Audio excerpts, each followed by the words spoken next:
The Brewers will try it one more time in their home city of Milwaukee to try to stop the Atlanta Braves, who have surprised the Brewers, winning the first 2 games of the series and using some offense as we get you set for the Braves and Brewers here from Miller Park at Fox Sports Wisconsin. That's right, the light-hitting Braves coming into the series have pounded Brewer pitching for 19 runs in just 2 games.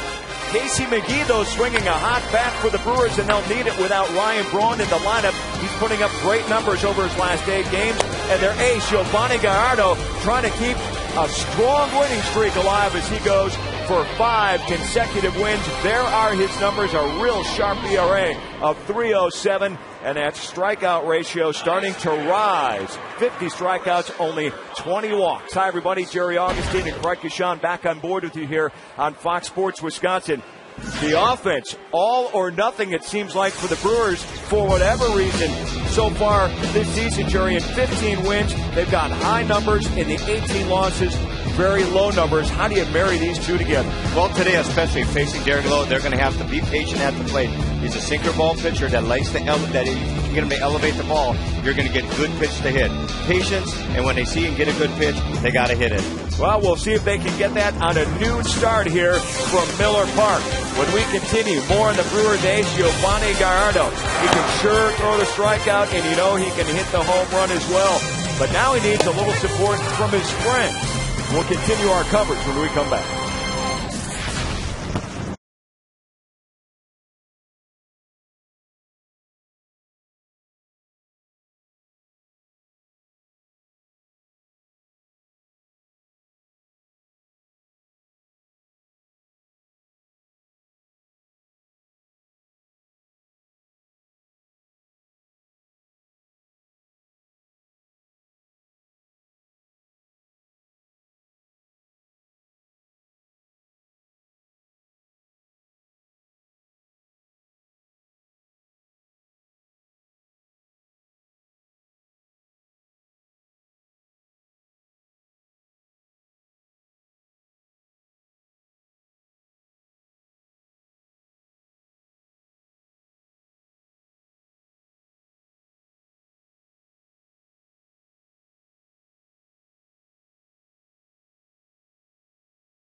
On all your home improvement needs.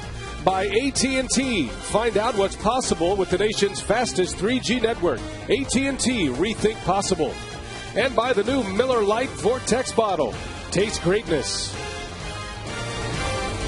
Matinee baseball this afternoon from Miller Park. It's the Atlanta Braves, the Milwaukee Brewers, final game of the series, and Giovanni Gallardo is on the mound. The Brewers look to their ace to snap this 2-game slide against Atlanta. Brian Anderson, Bill Schroeder, great to have you with us. We're just about set for first pitch this afternoon. And Giovanni Gallardo takes the ball for Milwaukee. He has been terrific in his last 4 starts. Yeah, I mean, Giovanni Gallardo, 35 strikeouts in his last 4 starts, and he started out 0-2. In his first 3 starts, he only had 15 strikeouts. Right now, 3rd in the National League with 50 overall. He's only given up 5 runs in his last 4 starts. And his last 2 wins have been very tight games, a 2-1 and a 3-2 victory. It's interesting that Gallardo has struggled a little bit here at home in the home whites. He's pitched very well on the road, but you see what he's done even in his last 3. A lot of strikeouts he's racking up with 25 thus far if there's one area of concern with Yovani Gallardo, it is the pitch count. And we had a chance to visit with Gallardo yesterday, and he addressed the high pitch count situation. I think there might be something I can do about it, but just like I said, I mean, when past 2 starts, I've had a lot of strikeouts. And just like I said, I mean, that's at least 3 pitches for every strikeout, when realistically it's going to be maybe 4 or 5. So it's, just one of those things, and it's depending on the game. I mean, there's certain situations you want to get a strikeout. And, but, that's something that I would like to get down, keep my pitch count down this next start. And, we just pitch the contact, and we'll see how it goes. We will see how it goes for sure. Gallardo on the mound here today against the Atlanta Braves. Can the Brew Crew salvage the final game of this series? Baseball from Miller Park coming up next on Fox Sports Wisconsin.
Yovani Gallardo leading the Brewers on the field here at Miller Park.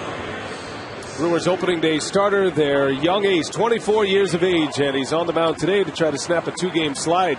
Braves have come in and swung the bats extremely well. Bobby Cox's club pounding out 11 runs on 16 hits last night. Bobby's lineup today brought to you by Subway with Nate McLeod, Martin Prado, and Jason Hayward at the top. Still no Chipper Jones. Hayward back in the 3-hole for the second straight game. Brian McCann, Troy Gloss, and Eric Hinsky in the middle, with Infante, Conrad, and Lowe rounding it out. And Gallardo's first pitch outside for ball 1, and away we go on a Wednesday afternoon in Milwaukee. Nate McLeod leading off for Atlanta. Well, the Braves, Rock, have put some offense together here in this series so far. 8 runs on Monday night and 11 runs last night. That was not what we'd expected or what we've seen from Bobby Cox's club this year. Yeah, right. I mean, they were third last in the National League in runs scored, and they have come in here and really done a number on the Brewer pitching staff, who, over the weekend, I mean, shut down a very good offense for the Arizona Diamondbacks. You just never know. Hard to figure this game. McLeod takes a strike. 2 balls and 2 strikes to the Atlanta leadoff hitter. There's Marty Foster. He's the home plate umpire here this afternoon. The crew chief is Gary Cederstrom. Ed Hickok and Field and Colbreth join him on the bases. 2-2 pitch and a bouncer foul. Well, Yovani Gallardo takes to the mound today, and you heard from him a moment ago saying he'd like to pitch to a little more contact, not get so deep in counts. And already his first batter, he's 2-2. Well, when you rack up the strikeout totals like Yovani's been able to do, his last 4 starts, he struck out 35 batters. I mean, you're going to have high pitch count. Strikes out Nate McLeod. Well, there's 6 pitches right there and a strikeout. That's kind of what it takes.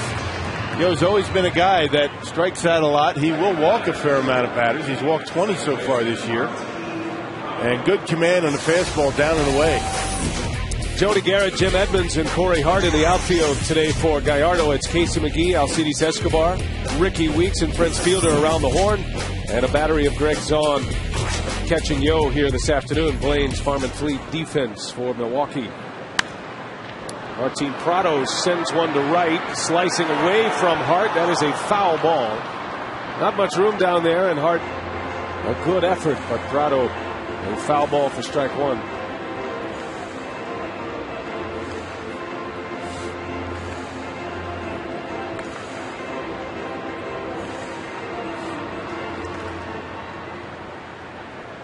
Well, it's one thing to have success, and I think just to clarify what Gallardo's goal is as far as pitch count and what Rick Peterson has stated as a goal for Gallardo. To have pitch counts that rise quickly, 100 pitches, for example, through 5 innings, that usually means a short start for Gallardo. So the whole idea is to keep Gallardo in the game longer. And even though he's having success, they'd like to have him around 6, 7, possibly 8 innings. Let's keep in mind he's 24 years old. Right. I mean, he's still figuring it out there on the mound. He's got 1 full season under his belt at the major league level. I think he's doing just fine. I mean, pitch count, if that's your only issue right now with a 24-year-old that's the top of your rotation, I think Yo's in pretty good shape. Yeah, on a lot of different clubs, he wouldn't be in that #1 spot just yet. He's trending that way, but of course the Brewers have put him in that ace status. Mexican-born, Texas-raised, Yovani Gallardo. 2 balls, 2 strikes on Martin Prado, who hit a grand slam here Monday. And the count goes full. Prado had a huge day Monday. Entered this series with 7 runs batted in. He drove in 5 in a single game in that 8-2 Atlanta win. And his first career grand slam here Monday. Bouncer out to Weeks, and it's off his glove. Well, that's been a play that has given Ricky a little trouble here the last couple of days. It's going to be scored as a hit, but certainly should have been an out. Yeah, made a couple of errors on baseballs, ground balls that were in his glove. He couldn't keep them in his glove. Yesterday he had one go off his glove like that. And that will be a base hit, but certainly a ground ball that Ricky will tell you should have been able to make a play on. Now, players will tell you that not only do you go through periods of time when you're not swinging the bat all that well, you'll have periods of time in the field where you have the yips. Now Jason Hayward, normally a patient hitter, jumping on the first offer from Gallardo. 20-year-old Hayward. And you talk about a young player in a premier spot in the batting order. Here is Hayward in his rookie season, now batting 3rd, and the numbers back it up. 300 batting average, 8 home runs. He's driven in 27 this year. With Chipper Jones out of the lineup, Hayward elevating to that 3-hole. He was the rookie of the month in the month of April in the National League. And this has been one of these guys that comes along every generation. Anxious to see what Jason Hayward does in his big league career. Yeah, Bobby Cox, just doesn't want to put a lot of pressure on the young man. The first month to 6 weeks, they had him down in the order. Now that Chipper Jones is out with that bad groin, giving him a chance in the number 3 spot. Chipper Jones with an injured groin. He had to come out of Monday's game, and he missed yesterday's game. So he has now missed 3 of the last 4 for Atlanta. Hayward was down with a groin injury as well. Knocked him out for 4 days, although he was pinch hitting. There's a big swing and a miss. Gallardo strikes him out. Yeah, there's that strikeout pitch for Yo. That big overhand power curveball when he keeps it down in that location with 2 strikes. That's how you rack up the strikeout totals. 3 of his last 4 starts have been double-digit strikeouts, and that curveball, one of the big reasons. So 2 outs, both on strikeouts for Giovanni. And here's Brian McCann. Runner at first is Prado. Brian McCann hitting .241 this year for Atlanta. A couple of home runs. He's driven in 10. McCann had an RBI here yesterday and was on base 3 times. 2 for 5 at the plate last night. Had a double and a run scored. Actually scored 3 runs in last night's game. It was a good game until about the 7th inning. The Braves able to open things up. 3 runs in the 7th and 4 more in the 8th. Brewers bullpen having a tough time yesterday.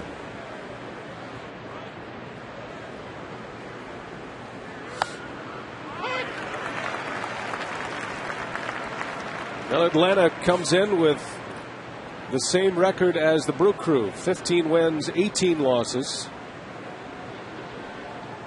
Atlanta is 5.5 back of the Phillies in the National League East. Philadelphia won again last night. They are 20-12. Another strike from Gallardo.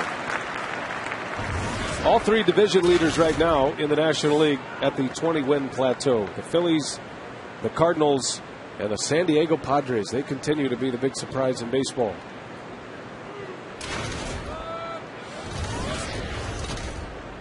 Two and 2 to McCann. Runner takes off, and McCann lines one to fielder. He pulls it down. The inning is over. That might have scored a run if it gets by Prince.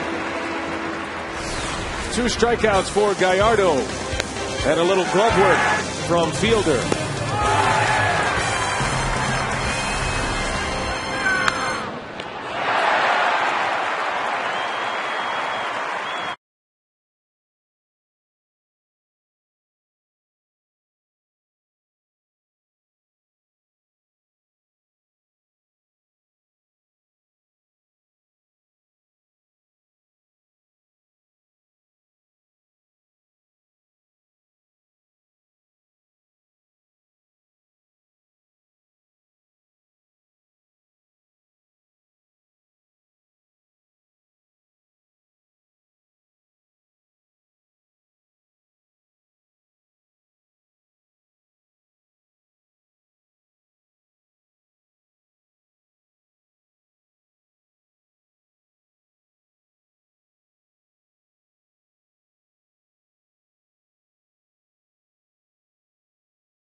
Low, a 6.16 ERA. The 19 walks a surprise. He got hit around pretty good against the Phillies. 5 innings, 7 runs on 11 base hits. So he's having a tough time getting that sinker down in the strike zone. Lowe was a 15-game winner last year for Atlanta. This is his second season as a Brave. Signed a long-term, multi-million-dollar contract with the Braves prior to last year. Ricky Weeks leads off, 266 batting average to start the day. And the all-important on-base percentage for Weeks in that leadoff spot is at 374. Those are good numbers.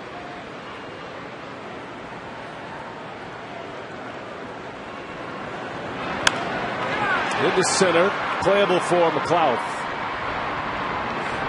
And the first man retired by Lowe. Defensively for the Braves, it's Eric Hinsky, the Wisconsin native, in left. Nate McLeod and Jason Hayward join him. Brooks Conrad for Chipper Jones. Infante and Prado up the middle with Troy Gloss at first. And a battery of Brian McCann and Derek Lowe. Still filing in here. Very cool afternoon in Milwaukee. Temperatures in the mid-40s right now. There's a touch of fall in the air in a mid-May game. We're nice and warm and cozy inside Miller Park.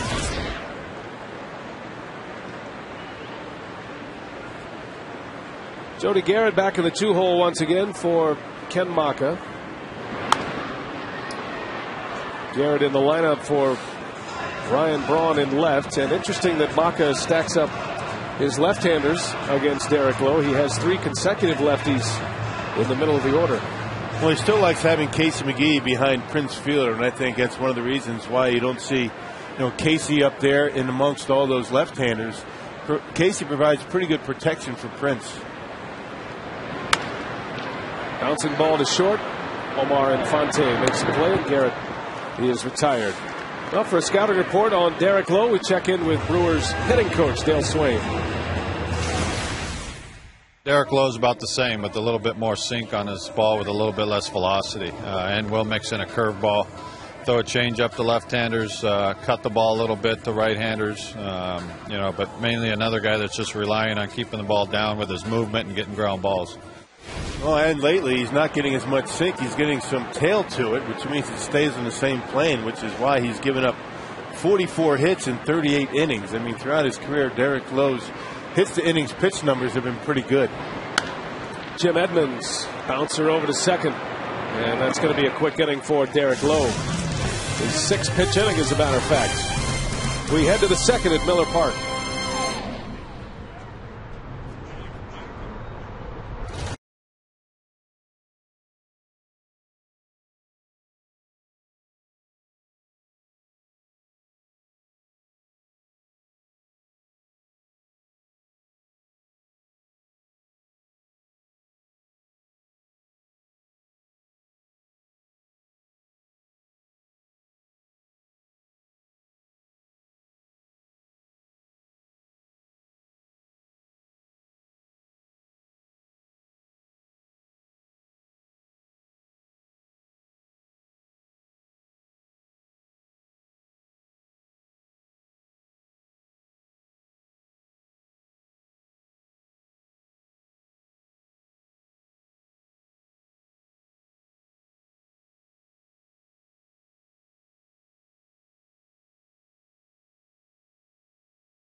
For Gallardo, and you see what he's done over his last 4 starts. They've all been very good. Gallardo has been on the winning side of those 4 starts. High strikeout numbers.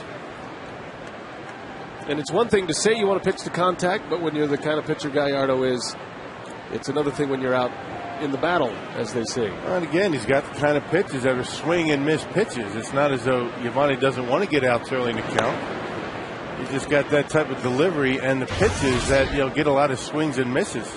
When he has good command, he's on the corners, keeps it down in the strike zone. Unlike Derek Lowe, where his pitches start right down the middle and get some sink, and you get a ground ball early in the count. Yo's just not that guy.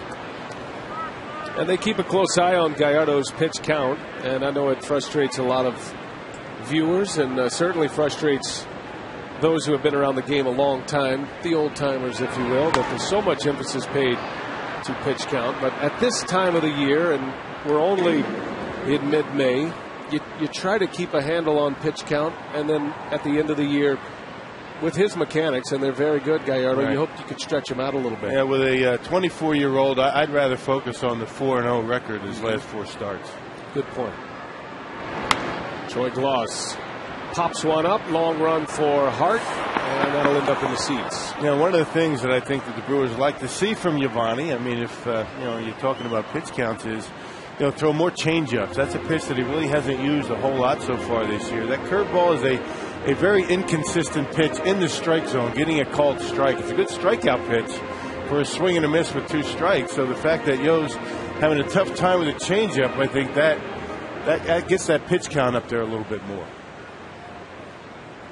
2 balls, 2 strikes on Troy Gloss, who's had a terrific series here offensively against Milwaukee.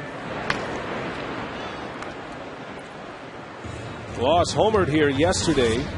He's homered in consecutive games in this series, and 2 hits and 3 RBIs in yesterday's game. He's put together some good numbers for an extended period of time here. You go back his last 16 games, .362 batting average, and in those 16 games he has 14 runs batted in. The kind of production they've been looking for. Corey Hart, a long run, he slides, and that is a fair ball caught by Corey Hart. Would have been extra bases, but a nice play by the Brewer right fielder. Yeah, he's been spending a lot of time down that right field line. A nice sliding catch for Corey Hart. Second time he's had to go in that corner like that. Our Home Depot doing more on defense, and that's a fair ball. That might have been a triple. That ball, gets by him, and Troy Gloss, even though he doesn't run all that well, but had a lot of opportunities as Corey juggled it. A lot of white showing from that glove. Got it right in on the palm, but able to secure it for the out. And the first out for Giovanni. Here's Eric Hensky now.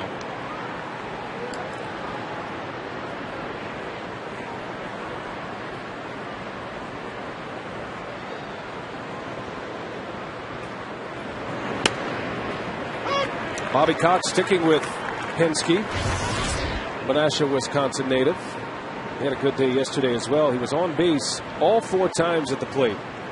2 hits, 2 walks, drove in 3 runs on a pair of doubles. And you can't blame Bobby Cox for sticking with the lineup that produced 16 hits yesterday and 11 runs. He'd like to have as many left-handed bats in the lineup as possible against Gallardo in hopes that you get that curveball down and into the lefties. A better chance of getting a pretty good swing.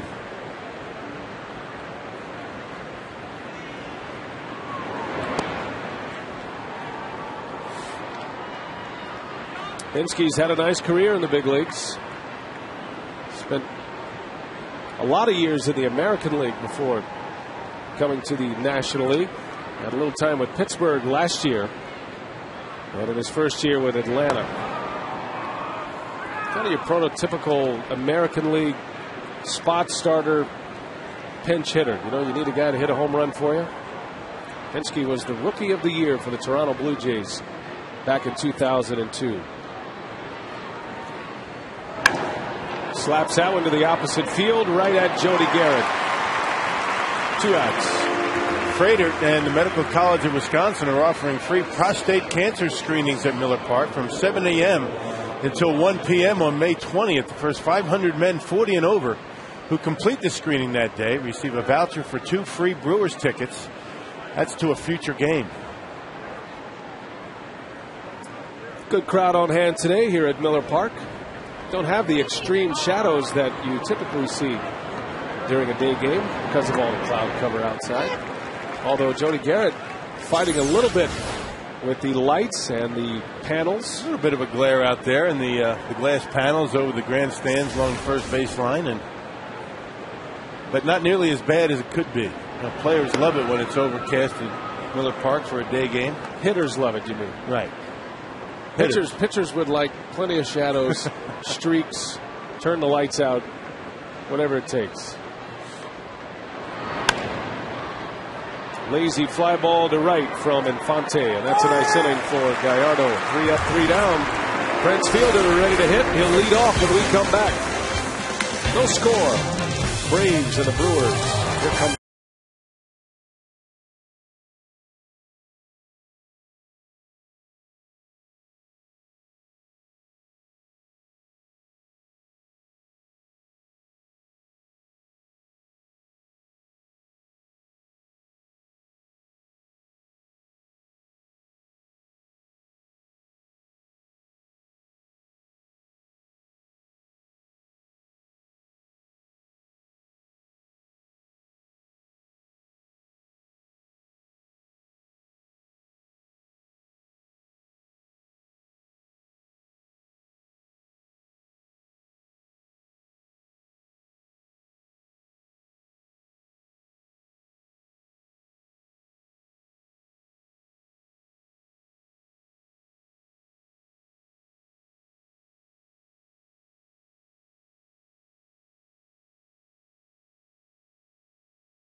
Derek Lowe back on the mound. Fielder taking ball 1. Lowe had a 6-pitch, 3 up, 3 down first inning. And now Fielder, McGee, and Zahn against Derek Lowe. Always a photo opportunity with Fielder at the plate. He's the one guy in the lineup, and Braun's right up there with him. But whenever they hit, you see the flashbulbs popping everywhere in the stadium. Guys that you buy a ticket to come and see. And the guys you don't dare go to the concession stand while they're hitting. The showstopper, Prince Fielder, has 4 home runs this year, 15 driven in. And a hard hit ground ball to Gloss. Fielder retired, so 3 ground ball outs for Derek Lowe. 1 gone for Casey McGee. Well, what a start he is off to, Casey McGee.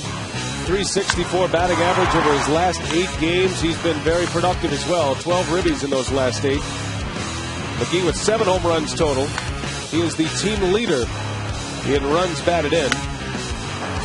And Rocky, it was about this time last year that Casey McGee started to play every day, or at least get a chance to play most of the time when Ricky Weeks went down with that injury.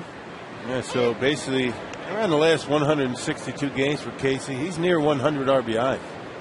That's how good he's been. Well, if you go back 147 games, this is his 148th game going back to last year.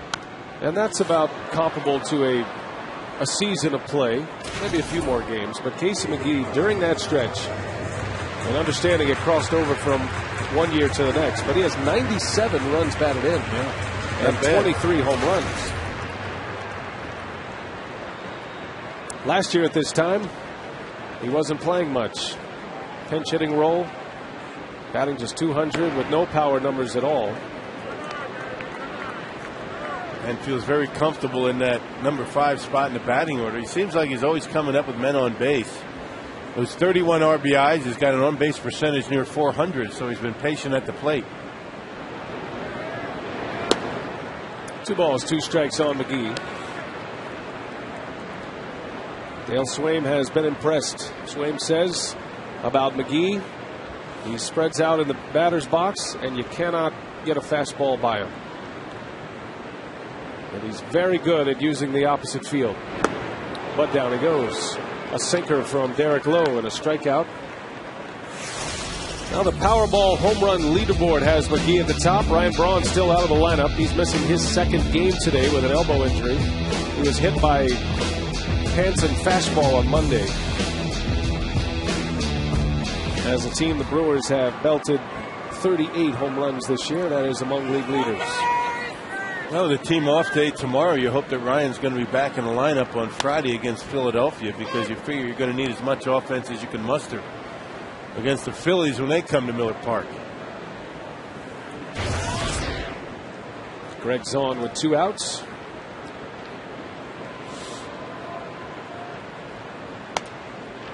And Zahn takes one up and away. Ball and a strike on Zahn. A former Philly, Randy Wolf, will match up against his old club. Joe Blanton starts for Philadelphia on Friday.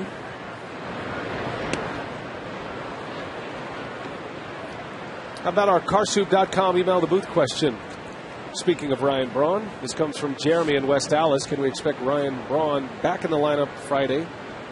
And I would say yes at this point. Yeah. At least according to his manager. I think if push came to shove, I think Ryan could have played today, but I think Ken Maka, we're sitting here in mid-May. You give Ryan 3 days off, and hopefully get all that swelling out of that area, get some strength back in the elbow, and he'll be 100% on Friday.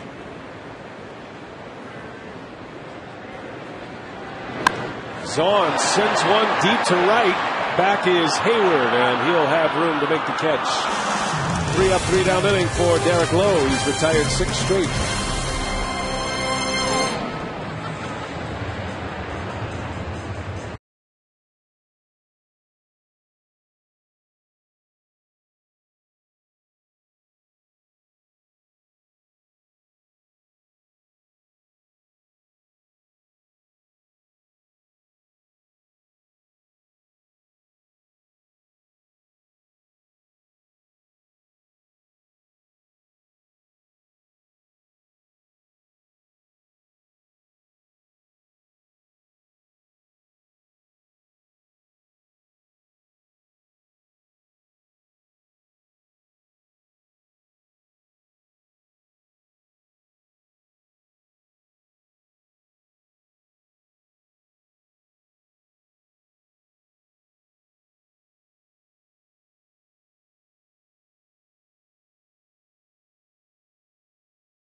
Nice crowd on a Wednesday afternoon here in Milwaukee.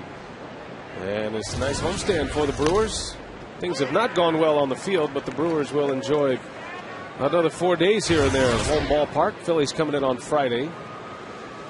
And expecting big crowds for the weekend as well. National television both Saturday and Sunday for the Brewers and the Phillies. Hope to make plans to be with us. We're getting close to the time when school is letting out. A lot of universities are wrapping up their studies, and most of the schools will be wrapping up here in the first or second week of June, and it'll be a great summer in Milwaukee. Then it'll really feel like summer. Kids home all day. Yippee. Yes, sir. Teachers rejoice, right? Parents, not so much. Kids looking forward to it. You betcha. Got a few kids here at the ballpark today. Some excused absences here at the ballpark on this Wednesday afternoon. Not just students, teachers. That's true. I'm sure there are a few teachers around there. Right. Are calling in sick and what have you. I can think of one right now. Gallardo punches out Conrad. Third strikeout for Giovanni Gallardo. And the first out here in this third inning. All right, Rock, how about the numbers for Gallardo against the Atlanta Braves? Yeah, how about that? 2-0 at .81 ERA in 3 starts. Career 2 earned runs against the Braves in 22 in the third inning. Amazing. Did not allow a run in 2 starts last year. Giovanni climbing the list with National League strikeout leaders as Lowe sends one to Edmonds for out number 2.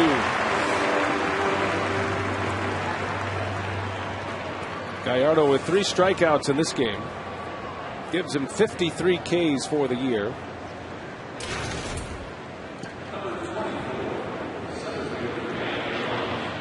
Last year, Gallardo finished 5th in the league in strikeouts.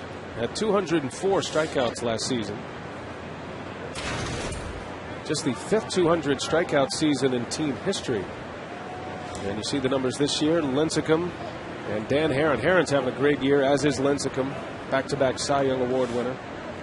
Gallardo is up there in strikeouts. And the impressive thing for Gallardo, along with all the strikeouts, is his hits to innings pitched ratio. 35 hits in 41 innings before today's start. A .229 opponent batting average. He was up amongst league leaders in that category last year. And last year, opponents hit just .219 against Gallardo. That just gives you an idea of his stuff, and as you mentioned, his swing and miss ability. Gets a lot of swings and misses.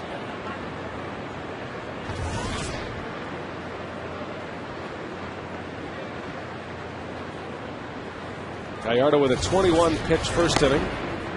That one just missed. 3-1 to count on Nate McLouth.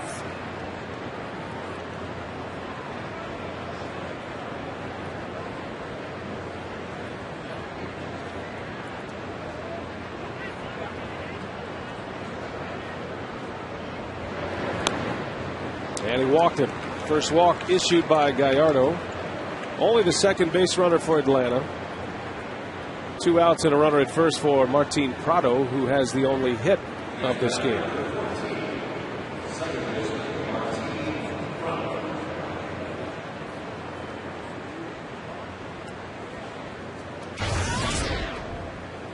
Prado singled to right in the first inning.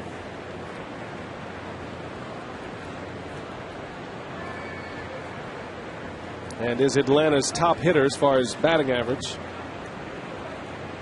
Now batting .321. Yeah, usually a guy you don't think about as a home run hitter. He did hit the grand slam here a couple of nights ago, but Jim Edmonds very shallow out there in center field, and that's unusual with 2 outs and a man at first. You can see how shallow in center Edmonds is. Normally you prevent against an extra base hit when a double will score a run with 2 outs. But as we know, Edmonds goes back on baseballs as well as anybody.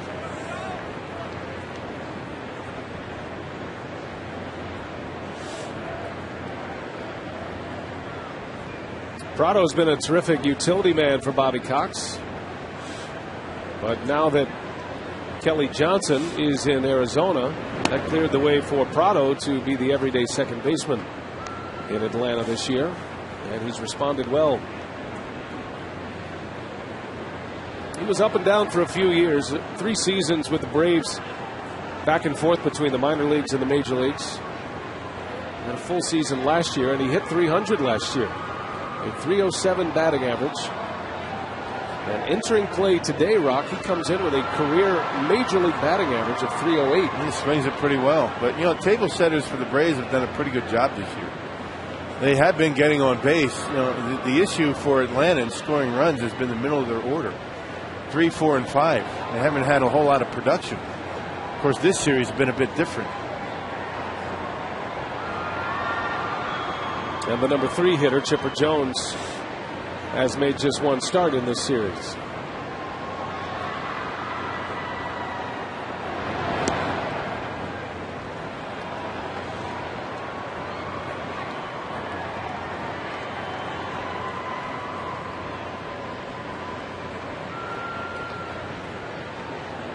Willie Randolph going through the signs for Greg Zahn concerning the running game. Prado sends one to right. Corey Hart coming in. He slides and he's got it. Corey Hart with a couple of nice catches in this game. That ends the inning. And it's a scoreless frame for Yovani Gallardo. Well done, Corey. And he'll lead off when we come back. No score at Miller Park. The Brewers are coming up.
At Brewers.com. Having a good time here at Miller Park. Happy birthday, Judy. I mean, what a better spot than Miller Park. Come have your birthday. You sit out in the outfield, you have some eats, watch the game, maybe get a home run ball. Right in your soup. Yeah. Corey Hart, nice sliding catch to end the third inning. And now he bats here in the bottom of the third. Derek Lowe has been efficient so far. That must be Judy. I hope Cam's taking good care of her today.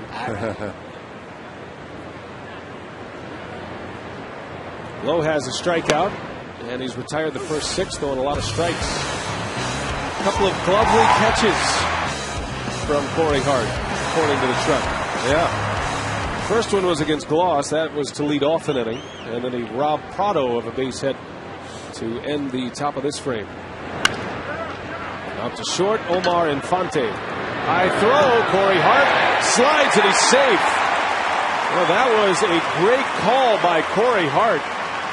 He hit the deck and went feet first. You don't see that very often, but gets himself in there. That'll be an error on the shortstop. Yeah, one of the only times you want to slide into first base. When you see that first baseman jump up, you know you got to get down, because if you don't, he can just tag you. Boy, Corey Hart has spent the majority of this ball game on the ground. You saw his pants when he came up there to the plate. Hadn't had an at-bat yet, and his pants covered with dirt.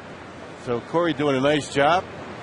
You sense that. You can see the first baseman going up to get a baseball, and got to slide. Great instincts. Avoided serious injury, though, as he jammed his way into that first base bag. And Corey fortunate for that, but that was a smart base running move. Now Hart has played a little first base in his career, especially in the minor leagues. Maybe that helped him out. By the way, that's the 5th error for Omar Infante.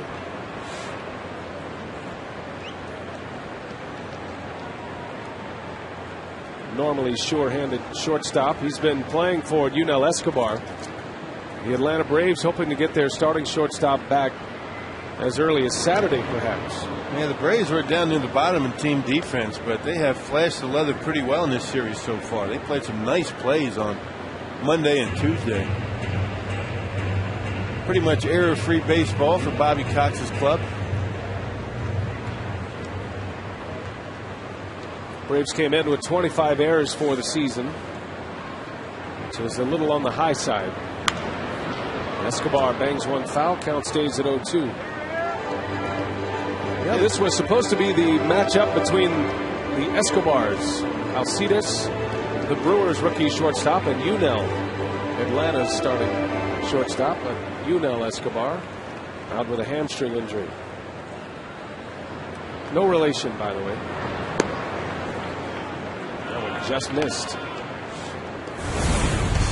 Alcides swinging the bat pretty well in last night's ball game. Drove in a run with that base hit. That came in the 2nd inning with 2 outs, driving in a run. And then later on in the 4th, a double. Liner over to 3rd. So Escobar is out. Corey Hart stays put at 1st. Well, Escobar does a nice job on the fastball. He was a little bit out in front. It appeared that Lowe took a little bit off that pitch. And an easy out to 3rd base. Looked like that ball had so much hook on it, it was probably going to end up foul.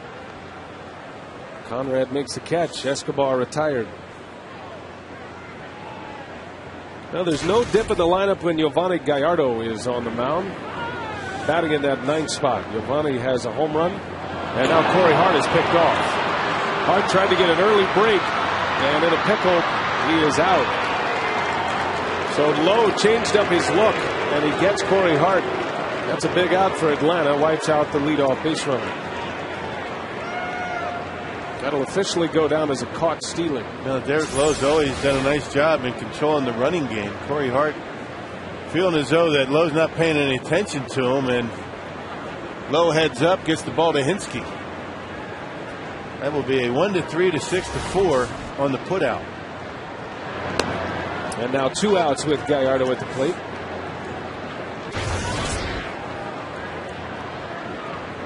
Giovanni has 3 hits this year. No pitcher in Brewers franchise history has as many home runs as Giovanni Gallardo, with 5 in his career.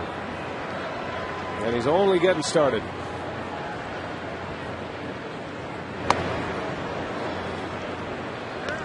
Brewers have gotten a lot of run production and a lot of base hits from their pitchers so far this year. And it's been very impressive, led by Randy Wolf. Wolfie with 7 base hits. Yeah, Wolf's hitting .368 this year. Giovanni strikes out, and Derek Lowe continues to breeze right through it. Cancels out an error with a caught stealing, and his 2nd strikeout.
Changeup that he can throw anytime, anywhere, to anybody. It's going to be tough to shorten those pitch counts up a little bit because he does have swing and miss stuff. His fastball has extra hop through the zone. It got late life, as we like to call it, and that's something that you can't even explain.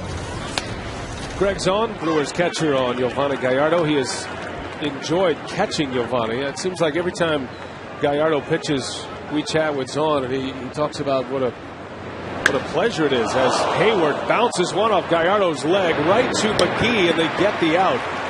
But some concern here with Yovani Gallardo. I just hope it didn't hit him anywhere on the knee. That's the only issue that you might have. He's trying to walk it off. Couldn't tell initially where it hit him. A bullet from Jason Hayward right back through the middle. So inside the left ankle. Bingo, yeah. I mean, just above the ankle, it looked like, down around the lower shin area. And right to Casey McGee, so it worked out pretty well. You just hope that Gallardo's going to be all right. Boy, that was a direct hit. Yeah, that's sound. Well, you just don't know how long Gallardo is going to be able to hang in there. This is one of those situations where, especially with a young pitcher, anytime you have an injury around the feet, the ankles, you're concerned about the arm. Yeah, because of the change of the rotation or the change of the push off and the land. Yeah, the mechanics change when something is a little bit weak or not feeling all that great, and that's the land leg for Gallardo. That left leg. Not that either one is more important than the other. It'd be very important for Gallardo, to be able to maintain his mechanics. You don't want to have him put any undue pressure on his arm. That's how you come up with injury. As we always say, when you get hit by a pitch or a line drive, it feels better now than it will the rest of the day. It's just going to continue to stiffen up. Head athletic trainer Roger Kaplinger gives Gallardo the pass, and he will stay for the time being. Take another look.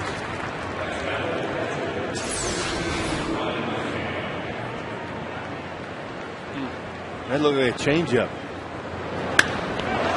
Changeup that stayed up in the zone, and Hayward right back through the box. All right, so Gallardo ready to go. Brian McCann, the batter. And Ken Maka and his staff will be keeping a close eye here on Gallardo. Nice breaking ball and a pop-up. Escobar is back. He wants it. 2 outs. All right, Rock, how about our AT&T trivia this afternoon? Give you a chance to think about it. We'll answer it for you next inning. Which team did Don Sutton, now a Braves radio announcer, which team did Don Sutton play for when he recorded his 3,000th career strikeout? There's Don. That's a good one. I know it. Don joins former Brewers radio man Jim Powell in the Braves radio booth. Always good to see the Braves announcers come in. Good friends with him. Joe Simpson and Chip Carey do the call on the television side for Atlanta. There's the game.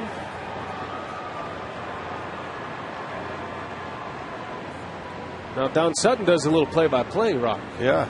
So feel free anytime if you'd like to partake. Okay.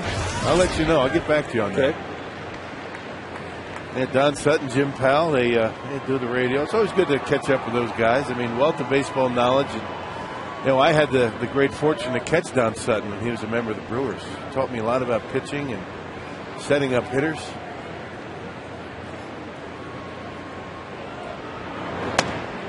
It's always nice catching Hall of Famers. You have a tendency to learn certain things. Right, you feel like you've contributed to that Hall of Fame career, I'm sure. Not at all. Only in the respect of the outs I made against Sutton. That's how that maybe contributed to his Hall of Fame career. Just added to his stat sheet. He had to be a fun guy to catch. Just like we were referencing Zahn, he talks about how much pleasure it is to catch Gallardo for a lot of reasons. Catchers they fashion themselves artists behind the plate, and you put a finger down and you want to make a call, and it's usually right there for you. Hey, you put the glove up, down and away. Pretty good chance it's going to be down and away. Very rare that it's not. Now, Don Sutton was the first pitcher that I can remember that really emphasized, soft ahead, hard behind. So fastballs when he was ahead in the count, 1-2. When he had 2 strikes, he didn't want to give the hitter any chance to double clutch and get a base hit on an off-speed pitch. So, 2-1 counts, 2-0. Now remember, these are this is a Hall of Famer saying that. Right. Not many guys could do that. Not many guys could throw 2-0, change ups and cut fastballs, things like that. So you have to keep that in mind. It's a rare breed. Sutton, a 300-game winner in his career. We might have seen the last 300-game winner. That's a big topic in baseball as well. Will there be another 300-game winner? And you figure with a 5-man rotation and the way games go these days, it's unlikely. It really is. Yeah, pitch counts. Guys not able to stay in games long enough to get wins. But it took Don Sutton a while to get into the Hall of Fame with all those numbers, 3,000 strikeouts and 300 wins. You wonder why.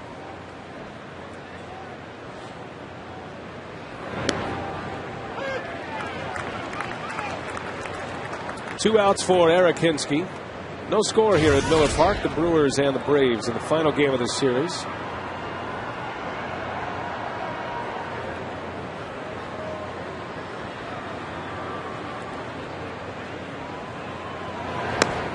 I would say outside of Bob Uecker on a nightly or daily basis, when Don Sutton comes to town, he's very active here in Milwaukee. He loves Milwaukee, and of course that great finish 1982 and the pitching he did for the Brewers in that season, the World Series here. Yep, that final game in Baltimore, a must win for the Brewers.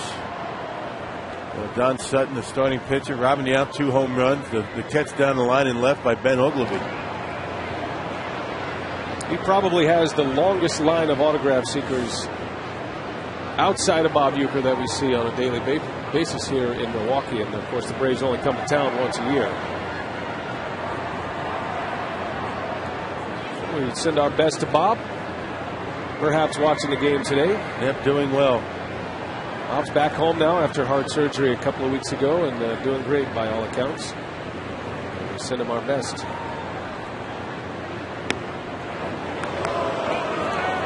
2 balls, 2 strikes on Eric Hinske. It didn't miss by much. It looked as though Gallardo thought it was strike 3. Maybe a little bit off the outside corner. Awfully tough pitch to take with 2 strikes, though.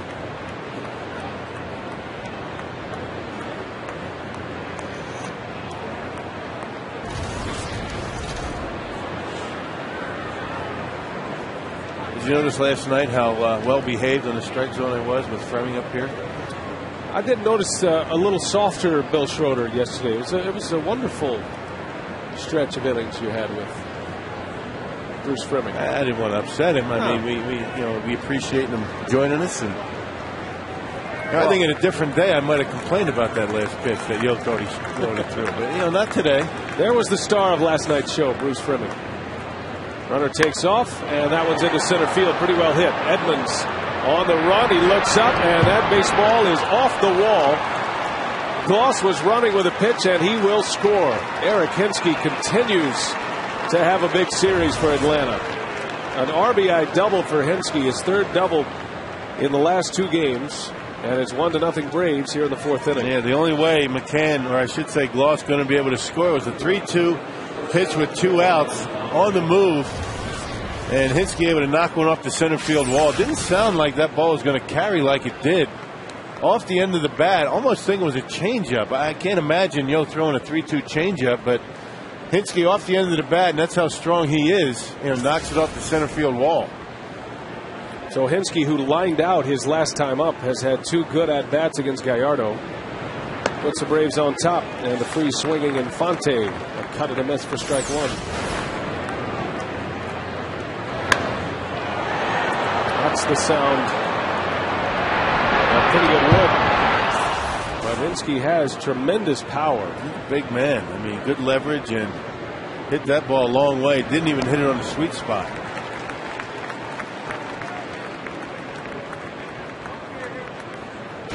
I didn't check the velocity on that pitch, but it moved. The movement on that pitch to Hinske on a 3-2 count looked like a changeup.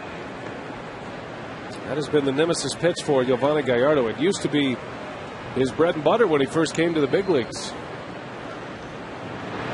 He seems to get hurt on that changeup. I think Hayward hit a changeup that ended up going off his leg.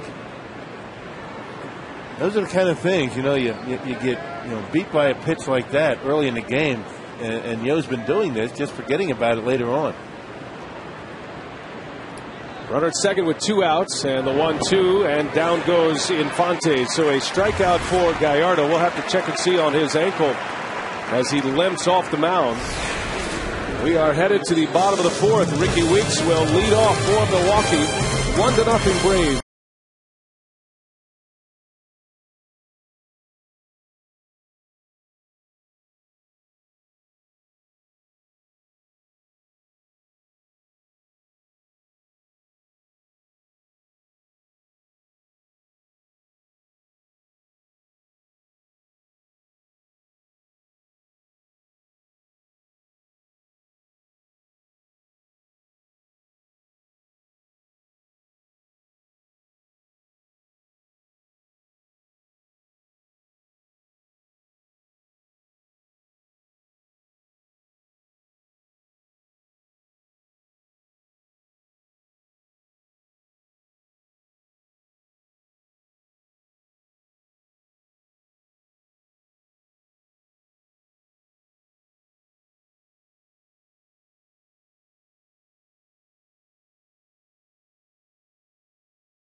People magazine are looking for individuals who make a difference in their community. 30 everyday All-Stars will be honored at the 2010 All-Star Game in Anaheim. To nominate, go to peopleallstars.com. Brian and Bill? All right, Telly, thank you. We head to the bottom of the 4th. The Brewers are behind to Derek Lowe and the Braves. It's 1-0. Top of the order for Milwaukee. Ricky Weeks, Jody Garrett, and Jim Edmonds. And keeping a close eye on Gallardo. He was hit by a Hayward line drive. And headed back to the training room, and hopefully he's coming back. The fact that he put his jacket on over his right arm gives you a little hope that he's coming back. Well, that and the fact there's nobody getting loose in the bullpen. There's your telltale sign.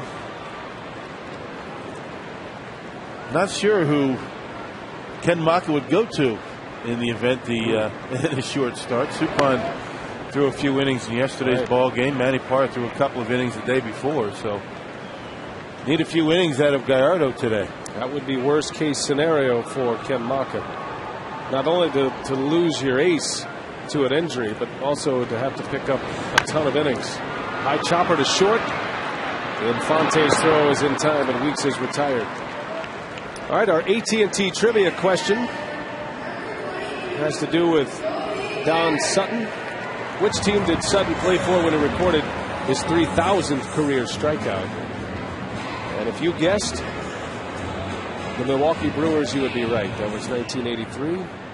Sutton's playing career ended in 1988. He was inducted into the Hall of Fame 10 years later in 98.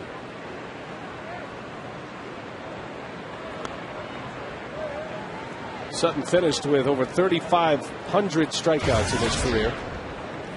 Actually finished his career as a Dodger, which is where his career began.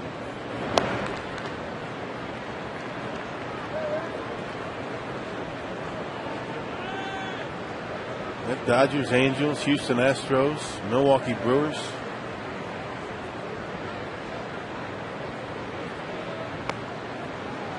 "23 years in the big leagues, had one 20-win season, and still won 324 games. But the longevity was the reason why." Yeah, I think that, the reason he might have taken a while to get into the Hall of Fame. Certainly had all the numbers to get in, but only one 20-win season. I think that's what took a while. A little pop up to Infante, and it's out number 2. Weeks and Garrett retired. Take it back. Don Sutton stays as a Milwaukee Brewer. Was that Simba catching him? Simba, yep, 23. Striking out Jim Rice. The powder blue road unis. I remember the first game that I caught Don Sutton. That was back in '83. He gave me a bottle of wine after the game. He won the ball game. He said, "Hey, thank you, and here's a bottle of wine." I hated wine back then. I ended up drinking it at some point, but I wish I kept it. I should have kept that bottle. Wine's more of a drink you sip. You don't drink the whole thing at once. No, I didn't know that. I didn't feel that great the next day. And it's not something you drink with a straw either. Don Sutton, a big wine connoisseur. Yeah. A couple of years ago, went over to his house, beautiful wine cellar, and that's a big deal. When they have the Hall of Fame, all the Hall of Famers come back. They all bring wine. I wouldn't know about that. That's why I wouldn't want to get into the Hall of Fame. I don't think they'd appreciate me bringing my case of Miller Lite. Here you go, boys. Belly up. Let's go. Edmonds almost hit by a pitch. So did Don Sutton offer a bottle of wine to every catcher after a win, or I don't know? Did he just? I was impressed have by an that. affection for I you? I barely knew Don, and caught him, got the win, and it was nice gesture. It's like taking care of your offensive lineman, right? Right.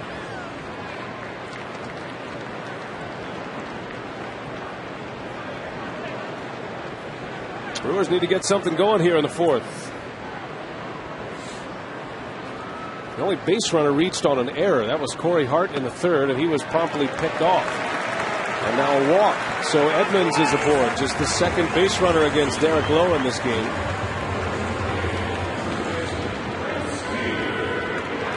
And there's our man, Ray Nitschke, in the house. Good to see Ray.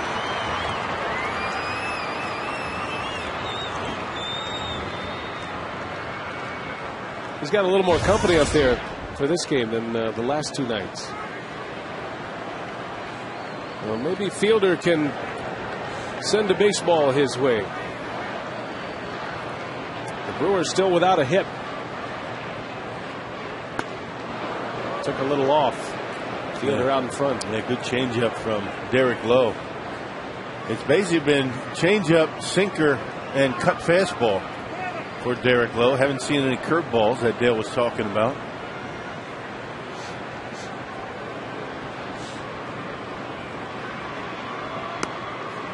Prince bounced out his last time up. Hit the ball sharply, right to Gloss over at first. Not much going on offensively for the Brewers. They posted 10 hits yesterday, but scored just 3 runs. Fielder high in the air. Back is McLeod. This one's playable. And that is the final out. So Fielder retired, and the Brewers are down in the 4th. It's 1-0 Atlanta.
Gallardo back on the mound as we head to the 5th inning. The Braves lead 1-0. Eric Hinske with an RBI double last inning. And Gallardo seems to be all right. Went back to the trainer's room between innings. Just guessing here. I'm sure he got a little freeze spray on that ankle and a wrap. You know, there's always concern about swelling when you're dealing with an injury like that. Gallardo hit by a line drive last inning off the bat of Jason Hayward. You have to wrap it up tight in hopes that the swelling will be minimized. You spread it out a little bit, and you hope it's not going to affect Giovanni while he's pitching here today. There's always that, you know, weakness in that area when you might not get the swelling, but the weakness is going to be there. How much you can stand, that's the key. 2 balls and a strike on Brooks Conrad, and a bouncing ball over to Weeks. Gallardo retires as first man. So 2 of the stars dealing with injuries here. Gallardo limping around. This was Monday. Braun was drilled by Tommy Hanson fastball, and he stayed in the game, but that swelling you're talking about showed up after the game and the next day, and he's missed the last 2, and that was last inning. I guess the only thing good about that line drive, you know, Giovanni was kind of up in the air. He wasn't really planted and set. So when the ball hit, his leg gave just a little bit, which is a good sign. That's a good thing. There's not a lot of meat around that area, around the inside ankle bone of his left foot.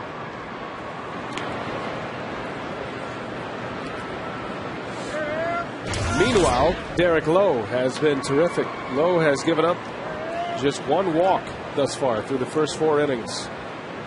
Yeah, the Braves have been concerned because, you know, for the most part, Derek Lowe's, you know, fastball has been relatively flat. Not today. He's getting a lot of ground ball outs. Big contrast in styles between Derek Lowe and Giovanni Gallardo. They do it in completely different ways. And while Gallardo wants to pitch more to contact, Derek Lowe, that's how he has existed his entire major league career. Lowe did Gallardo a favor his last time up. He swung away on the second pitch and flew out to center. Does have a hit this year. He's 1 for 12 at the plate. Has driven in a run as well. 2-2. Got him. Gallardo strikes out his 5th. 2 up, 2 down here in this 5th inning. Back to the top now, and Nate McLouth.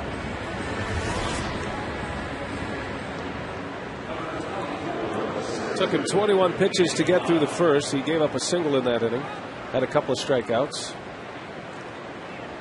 Gave up his first and only run in the 4th on that double by Hinske with 2 away. Hinske almost hit one out to center field. He missed it by about 3 feet.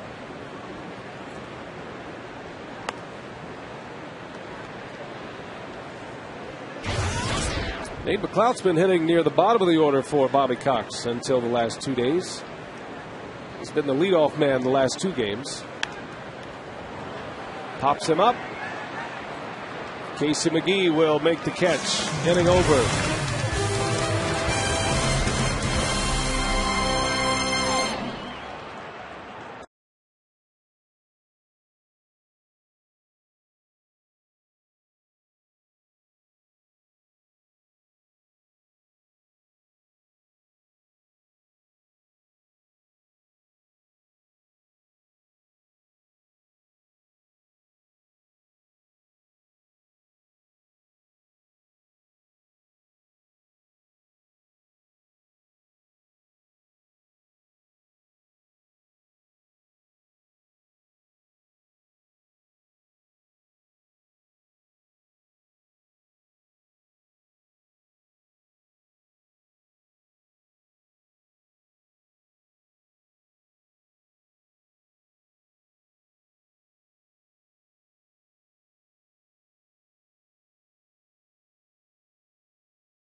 of Fox Sports Wisconsin is presented by the Wisconsin Lottery and its family of instant scratch games. Odds are you'll like them.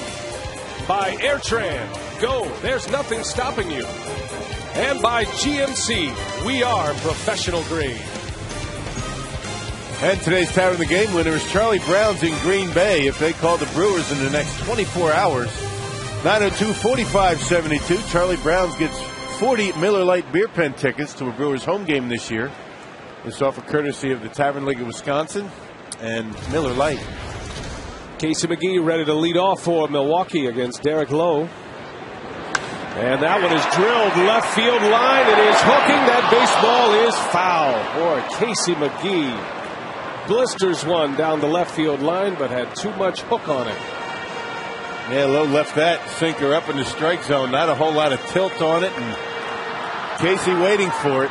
Well, he did his best to pull those hands in. Just couldn't keep it fair. A bullet down the line.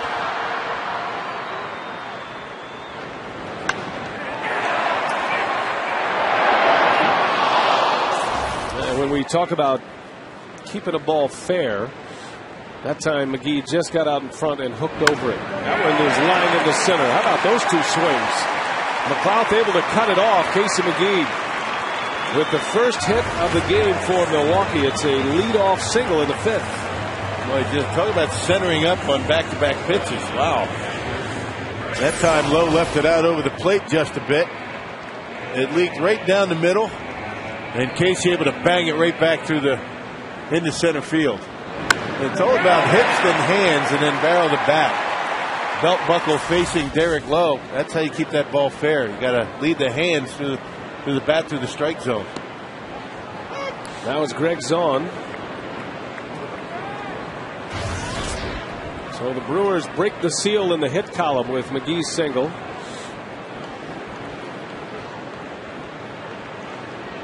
Zahn's a good low ball hitter as well.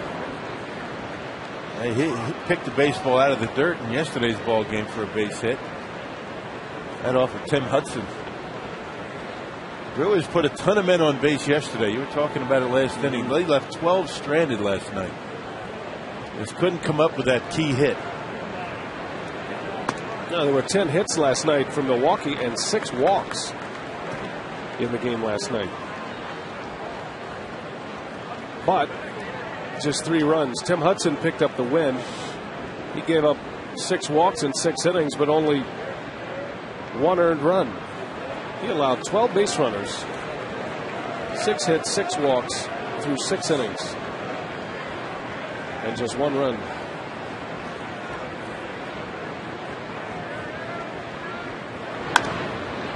Bounce to second. Prado to Infante. The turn, and it is in time. A double play.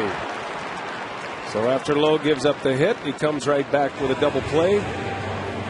And 2 outs with 1 swing of the bat. That's how you keep a pitch count down. Right, get 2 for 1. That's what Derek Lowe's done his entire career. Now, before today's start, the difference in innings between Gallardo and Lowe, only 3 innings, but Derek Lowe's only thrown over 100 pitches twice this year. Going deep into games has been an issue for Derek Lowe as well. He has been a 5-inning pitcher this season also for Atlanta. He's cruising along right now, just 56 pitches as he works here in the 5th inning. It's a little bit different issue, though, for Derek Lowe. He just hasn't flat been pitching all that well. He's had a couple of good starts, but he's been giving up 5 runs, 4 runs, 5 runs, 7 runs his last time out. So it's not so much that the pitch counts have been getting to Derek Lowe. It's just that he's been behind and not pitching well. Much different for Gallardo. And especially in a National League setting, when the starting pitcher falls behind early and his spot comes around 5th, 6th inning, the manager has to pinch hit for him on most occasions. Derek Lowe has won 4 games this year. He's 4-3. Bobby Cox felt pretty good about his starting rotation when the year began. But Kenshin Kawakami is 0-6. Jair Jurgens is injured. He looks like he's going to be down for a while. Jurgens was testing his injured hamstring here Monday and felt something pop, so it's going to be a while for Jurgens. Of course, the Braves traded away one of their best from a year ago, and Javier Vasquez. He was involved in that deal with Melky Cabrera with the Yankees. Last year, Atlanta's starting pitching had the best earned run average in the National League, giving up just 3.5 runs per 9 innings. Vasquez had a great year. Boy, he was something last year. He's struggling in New York this season. And Cabrera not doing much for the Braves. Now you wonder how you can have 4 wins with a 6.16 ERA. The Braves in his 4 wins have scored 39 runs. The team that has not scored any runs all year, scoring all of their runs in Derek Lowe starts, is what you're saying. Corey Hart draws a walk. So the second walk issued by Lowe. 2 walks and a hit now. And a 2-out base runner for Milwaukee for Escobar.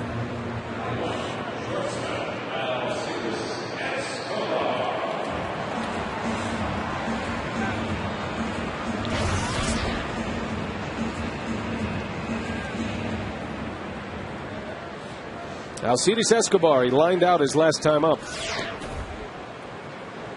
Little soft liner out over to third base.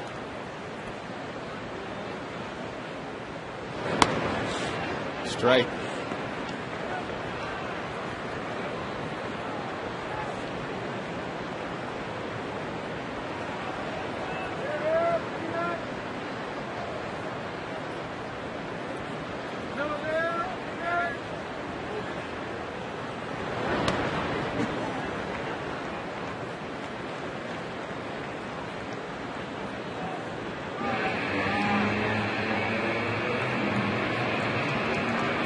Pitcher spot is due up next. Not sure if that's the subject matter for Brian McCann, but Gallardo's a little different story. Yeah. Got a runner at first. Remember last time in this scenario, Corey Hart was picked off. Officially went down as a caught stealing, but he tried to break, and Derek Lowe threw to first. Escobar, a base hit to right. So a single for Escobar using the opposite field. 2 on now for Gallardo with 2 away. Yeah, last few games Escobar has been using right field pretty well. A 2-0 fastball up in the zone, right down the middle, and a nice inside-out stroke. We talk about, the hands leading the barrel of the bat through the strike zone, and Escobar a good job of doing that in that at bat.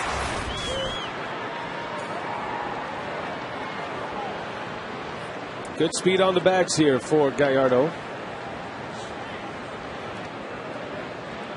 Now in true Gallardo form, this is the spot where he, where he hit a home run to build his legend.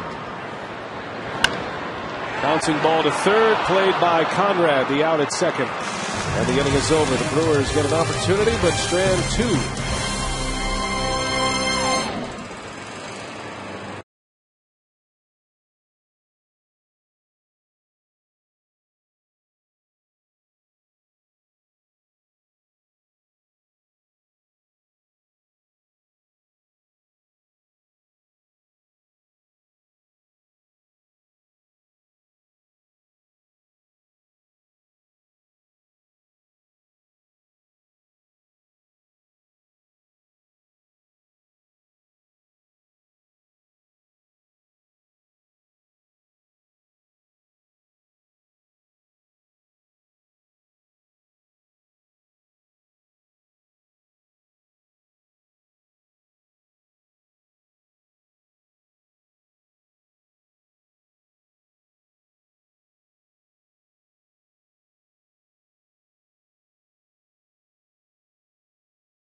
retransmitted in any form, and the accounts and descriptions of this game may not be disseminated without express written consent of the Brewers. Gallardo back on the mound. 1-0 Atlanta as we play in the 6th inning. Martin Prado leads off for the Braves. Strike one from Giovanni. Prado is 1 for 2. He lined out his last time up. It was a nice sliding catch to end the inning by Corey Hart.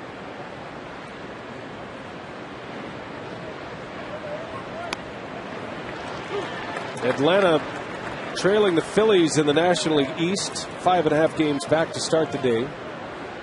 Meanwhile, the Brewers are 5 back of the Cardinals. St. Louis lost last night to the Astros, and the Brewers in 3rd place now behind the Reds and the Cardinals. Tough chance here for Escobar. Strong throw in time. Boy, it made it look easy. One gone in the 6th. We check in with Telly Hughes from News and Notes Around Baseball. All right, BA, let's take a look around baseball. Josh Beckett will likely miss his next start, which is Friday, due to back spasms. And Johnny Cueto of the Reds, 1 hit the Pirates, 9 innings, 8 Ks to give the Reds a win in that one. And Cliff Lee picked up his first win as a Mariner in Baltimore, going 7 1/3, 8 hits, 1 earned run, and 2 strikeouts. That's a look around the league. Let's send it back up to you guys. That was impressive last night from Johnny Cueto. Just a 3rd inning single in that game by Ronnie Cedeno. And the Reds are back at it today. They're shutting out Pittsburgh 5-0. It's Homer Bailey today who is pitching well for Cincinnati. Cincinnati is the only club in the Central other than the Cardinals over 500. They're trying to go to 19-15 with a win today. They got a pretty good offense over there. 2-0 to Hayward, jammed him. That's going to end up in the seats. Rock, you hear about the series between the Phillies and the Blue Jays in June? The interleague series is going to be relocated. Yeah. Well, security reasons, the G20 conference, they're all getting together in Toronto, so they decide to go to Philadelphia. Toronto will be the home team, and they'll use the designated hitter in Philadelphia. And it'll be interesting to see if Roy Halladay gets a start in that series. We've got a ways to go yet at the end of June, but Halladay coming from the Blue Jays to the Philadelphia Phillies. So that'll be kind of an oddity for Phillies fans at Citizens Bank Park. But I'm sure the designated hitters in those 2 lineups will rejoice, swinging the bat at Citizens Bank on a late summer Sunday. One of the hitter-friendly ballparks in all of baseball, Citizens Bank. Now, they used the designated hitter here at Miller Park once, as Jason Hayward draws the walk. It's a good trivia question. Remember the last time the DH was used at Miller Park? Angels in Cleveland, right? That's right. They moved that series to Miller Park because of snow in Cleveland. That's why I was kind of surprised that the Toronto Blue Jays would be willing to go to Philly. Why not a neutral site instead of somewhere else? It's not a very, lose quite a bit of an advantage going to Philly. Well, you know how you like to say about a position player, the bat plays? I think the check plays in this scenario. Pretty good chance you're going to have a couple sellouts, you think? 3? Now they've had 58 consecutive sellouts in Philadelphia. And that is unlikely to be broken this year. Which is one of the reasons why the Astros decided that they wanted to play the Cubs here at Miller Park, because they figured the Cub fans would come here. So you have back-to-back excellent trivia questions. The last time a no-hitter was at Miller Park, and the last time the DH was used at Miller Park, and the Brewers were involved in neither one of them. Miller Park's always open for visitors.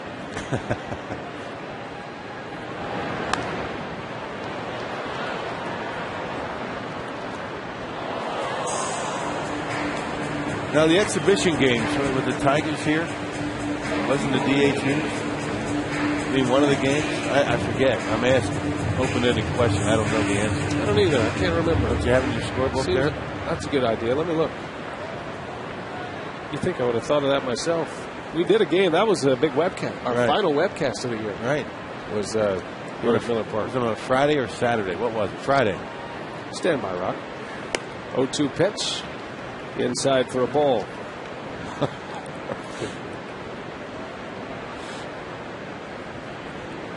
You are correct. Tigers Brewers here. Exhibition. Johnny Damon was the DH for the Tigers. Jody Garrett, the designated hitter for the Brewers. That doesn't count, though. Right. We're talking regular season. It's not part of your water cooler discussion. But it's a good memory nonetheless.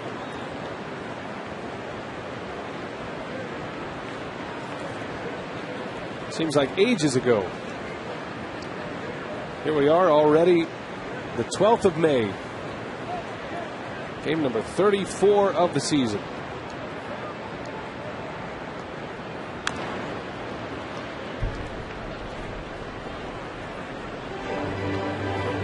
Must have had a good press meal that night. I noticed some grease stains in my scorebook from that day. Some mashed potato stains. Yeah. Nice. Still there. Delicious. That's why we get here so early. Good food at the ballpark.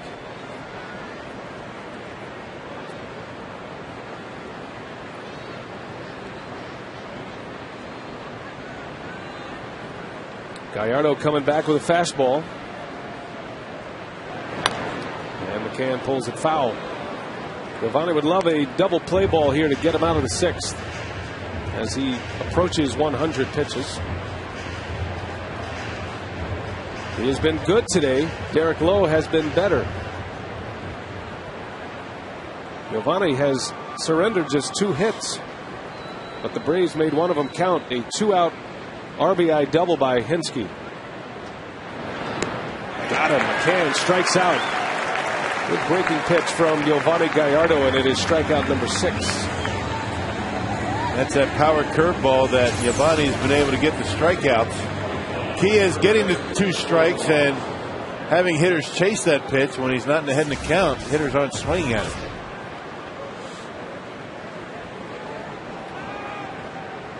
Four swinging strike threes, 2 called strike threes.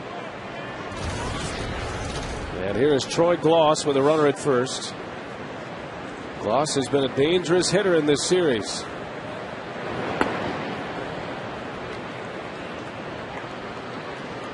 Top of the order is coming up for Milwaukee in the 6th.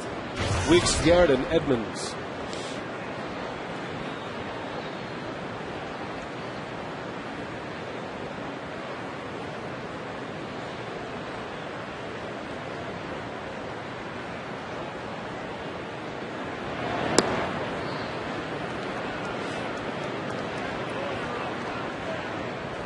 We started this series talking about Atlanta's 3, 4, and 5 hitters and their lack of production this year. It has not been the case this week. Gloss drove in a couple of runs on Sunday in Philadelphia and stayed hot. Homered here on Monday, had 2 hits. Hit a home run here yesterday.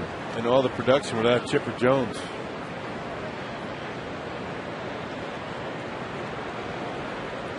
Jones out of the lineup once again today with a groin strain. The 2-0 runner goes. Zahn's throw to second base is not in time. Hayward steals the bag. His 2nd stolen base. Just got in there. Pretty good throw from Zahn. But Hayward into scoring position now with a stolen base. Yep, Giovanni with the big high leg kick giving Hayward a pretty good jump and a head start on Greg Zahn to throw right on the money, but the big man runs pretty well. Good pitch to throw on, and Zahn puts it right on the money, but Hayward too quick.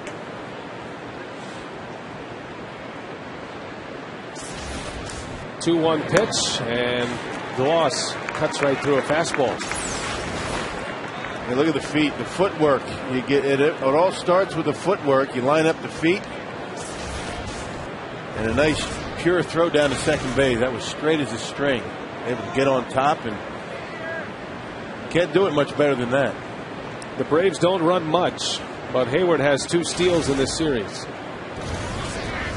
He's got a big lead at second. A base hit will score another run. The 2-2. Gloss back up the middle. A base hit. Hayward around third. He'll score easily. And Troy Gloss continues his hot hitting. Another 2-out RBI hit for Atlanta. Gloss makes it 2-0 Braves. Another fastball to Gloss. This time he's able to get the barrel of the bat on it. You know, pitch down in the strike zone, pretty much down the middle. And I think the fact that Eric Hinske's on deck has been swinging the bat pretty well. Gallardo ordinarily would go with a curveball in that situation. I don't think he wanted to walk Gloss to get to Hinske. So the stolen base for Hayward pays off for Atlanta. And a 2-0 lead now. And the dangerous Hinske batting. Hinske has only been retired once in his last 6 plate appearances, and that was a line drive out to Jody Garrett back in the 2nd inning. Has 3 hits and 2 walks and 3 runs batted in.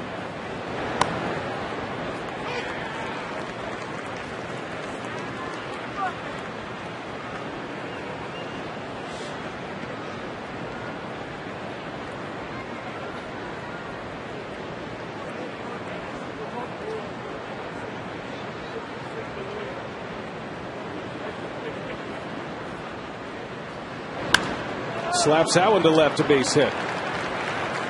Talk about being locked in the pocket. Yeah. Eric Hinske is in that groove right now. His 2nd hit of the game. Short stroke, a pitch up and away, and not a whole lot of movement in this swing for Eric Hinske. Everything very quiet until that bat gets to the hitting zone. Nice and easy. Bingo. Just serves it out in the left field. Let's get back in the hitting zone. Hit it basically right off the belt buckle, and a line drive in the left field. A lot of damage with 2 outs. Both of the RBIs in this game with 2 outs. And back-to-back singles by the Braves with 2 away here in this 6th inning. Now Gallardo in a bit of trouble here. Omar Infante, Atlanta's shortstop, at the plate. Gallardo struck him out his last time up. Slow roller to Escobar. Throw to first, and it is not in time. Fielder might have come off the bag early, trying to sell the out to Gary Cederstrom. That's going to go as an infield hit for Infante. Yeah, once that ball got by McGee, it was going to be a tough play for Escobar, even though Escobar has a great arm. You know, the number one job of the first baseman in that situation is to catch the baseball. If it pulls your foot off the bag, so be it. If you try and keep the foot on the bag, miss the ball, it's another run. A little bit off the end of the bat. Casey not able to get there. That makes this play very tough for Escobar. And Infante able to beat it. You know, Prince had to make sure he caught that baseball. And because of that, the foot comes off. So 3 straight hits with 2 outs. And here's Brooks Conrad. Boy, what a play by Zahn. Saves a run right there. That was a tough breaking ball to block. Well, he's done a tremendous job so far this year in blocking pitches in the dirt. That was one of the toughest. A curveball well in front of home plate, and sometimes there's a little bit of luck involved with the ball that misses that badly. Could be a big play. It's a key batter for Gallardo as Conrad takes a strike. Bases loaded for Atlanta with 2 outs. Conrad has home run power, and he showed it last night. Belted his first of the season.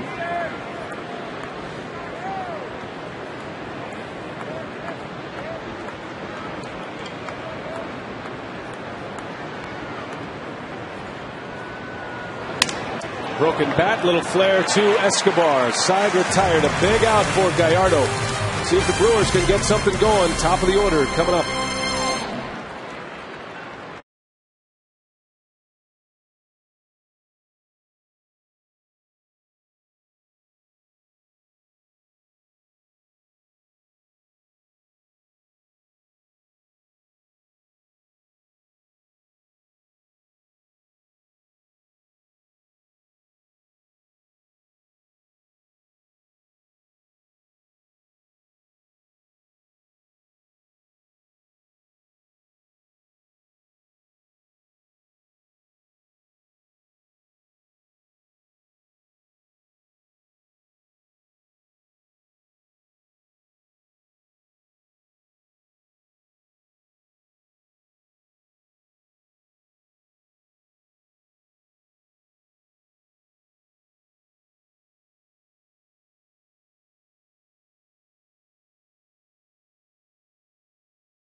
Braves, it was a 2-out RBI double by Eric Hinsky. He drove in Troy Gloss in the 4th inning.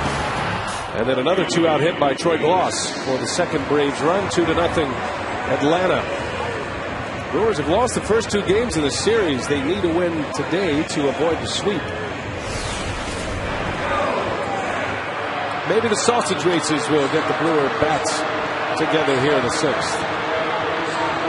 Chorizo off to a nice start, huh? Look at that. Boat race.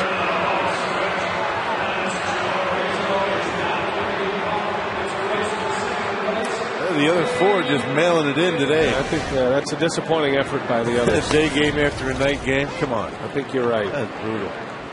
Chorizo, Spry. Chorizo probably didn't even go to bed last night. Just stayed here. Worked on his game. Good for him. Top of the order here in the 6th. Ricky Weeks leads off against Lowe. You would think the sausages would be in a pretty good mood. This really isn't grilling weather, is it? Not yet. They get a little nervous when it gets warm.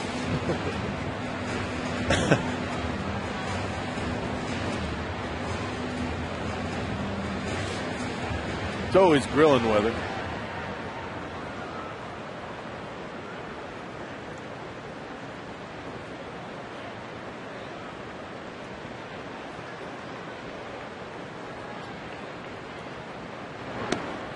Ball and 2 strikes on Weeks. Well, last inning rocked the Brewers with 2 hits and a walk. And nothing to show for it against Derek Lowe in the 5th. That was kind of the story of last night's ball game. You know, a lot of men on base, is not able to get that hit with runners in scoring position. Left 12 stranded, already 3 today. You know, 2 walks and 2 base hits given up by Derek Lowe. That's it. Looks like Gallardo's day is done. Manny Parra gets loose. He'll have the 7th. Yeah, he owes it about 110 pitches. Weeks a little soft liner. That'll fall. A base hit. That's a good start. The Brewers have their leadoff man here in the 6th inning. Yeah, back-to-back innings. The Brewers able to get that leadoff hitter aboard. And Ricky doing a nice job staying back in that cut fastball from Derek Lowe. You see a little bit of movement as he gets to home plate, going away from Ricky and right off the end of the bat.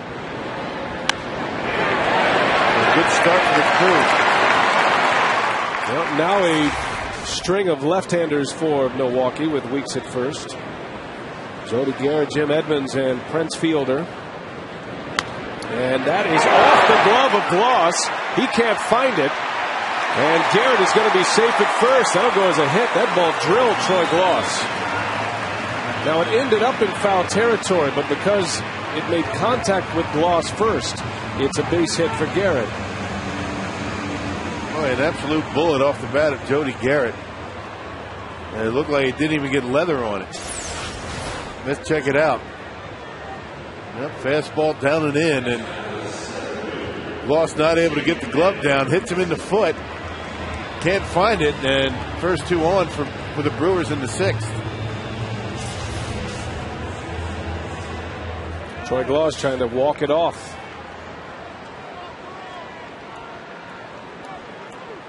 In the same fashion as Gallardo on that Jason Hayward line drive earlier. So the go-ahead runners at the plate, and here's Jim Edmonds with nobody out. Derek Lowe has struggled this year against left-handed batting. Coming into this game today, lefties were hitting .333 against Derek Lowe. That includes 10 walks. But today the Brewers just 1 for 8, and that hit by Garrett, the first of the day. Usually lefties feast on Derek Lowe. Yeah, there's the splits, but right-handers have 4 home runs, only 1 allowed by lefties. And, you know, Derek Lowe's never been a pitcher to give up many home runs because of that sinking fastball. Edmonds in a hitter's count. And that one is ripped to center field, a base hit. Ricky Weeks around third. He'll score. And the Brew Crew finally on the board in the 6th inning. 2-1 Atlanta as Jim Edmonds drives in his 7th of the year. Back-to-back hits by left-handers. You should have broke that out earlier. They heard you. Good job. Well, a 2-0 count, fastball right in his eyes, right down the middle of the plate at the belt, and Jim Edmonds centers on it and shoots it back through the middle. And the Brewers cut the lead in half.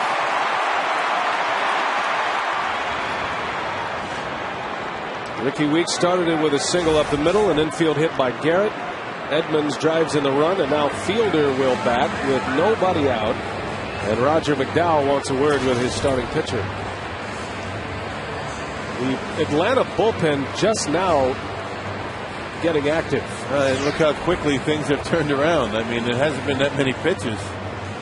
Jody Garrett picked on the first pitch. Jim Edmonds 3 pitches into his at bat after Ricky fell behind 1-2 in the count. So things happening quickly here in this inning. And once again, since we're talking pitch counts today, only 75 for Derek Lowe. Doing a nice job, but he's starting to lose it. So the Brewers with 5 hits now in the last 2 innings. Lowe held the crew hitless through the first 4. But Fielder is up there with a chance to do some damage. 2 on, nobody out. And Prince takes a ball into Lowe. You wonder why it takes a while to get somebody up. The Brewers had 3 hits and 5 pitches. That's quick. And you figure Moylan's going to need at least 2 batters here. It's possible he could be ready for McGee. We'll see. Fielder had a mighty cut. Took a little off that time. There's that changeup. See how far out in front Prince is.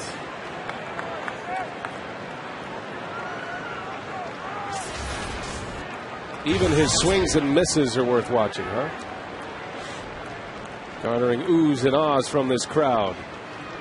Fielder down the right field line. This ball's well hit to the corner, and it is a foul ball. Just missed.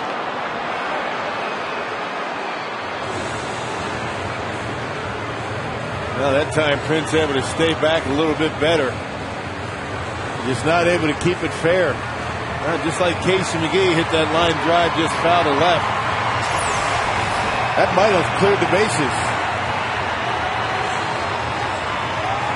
Oh. And just barely foul, maybe a couple of inches.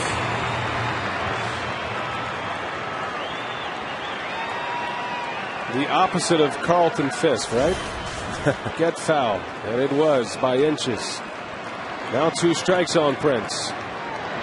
And Fielder hits one high in the air to center. McLouth is under it. Jody Garrett tags, then stops. 3 straight changeups to Prince Fielder. And the first out of the inning. Well, Derek Lowe started him out with a fastball. Actually, curveball. They missed with it. Then a number of 3 different changeups. Check this one out. 81 miles an hour. Just foul. And then another changeup at 85. Put a little bit more on it. And Prince off the end of the bat. A big out for Lowe. And here's Casey McGee now. Casey, the first Brewer hit in this game in the 5th.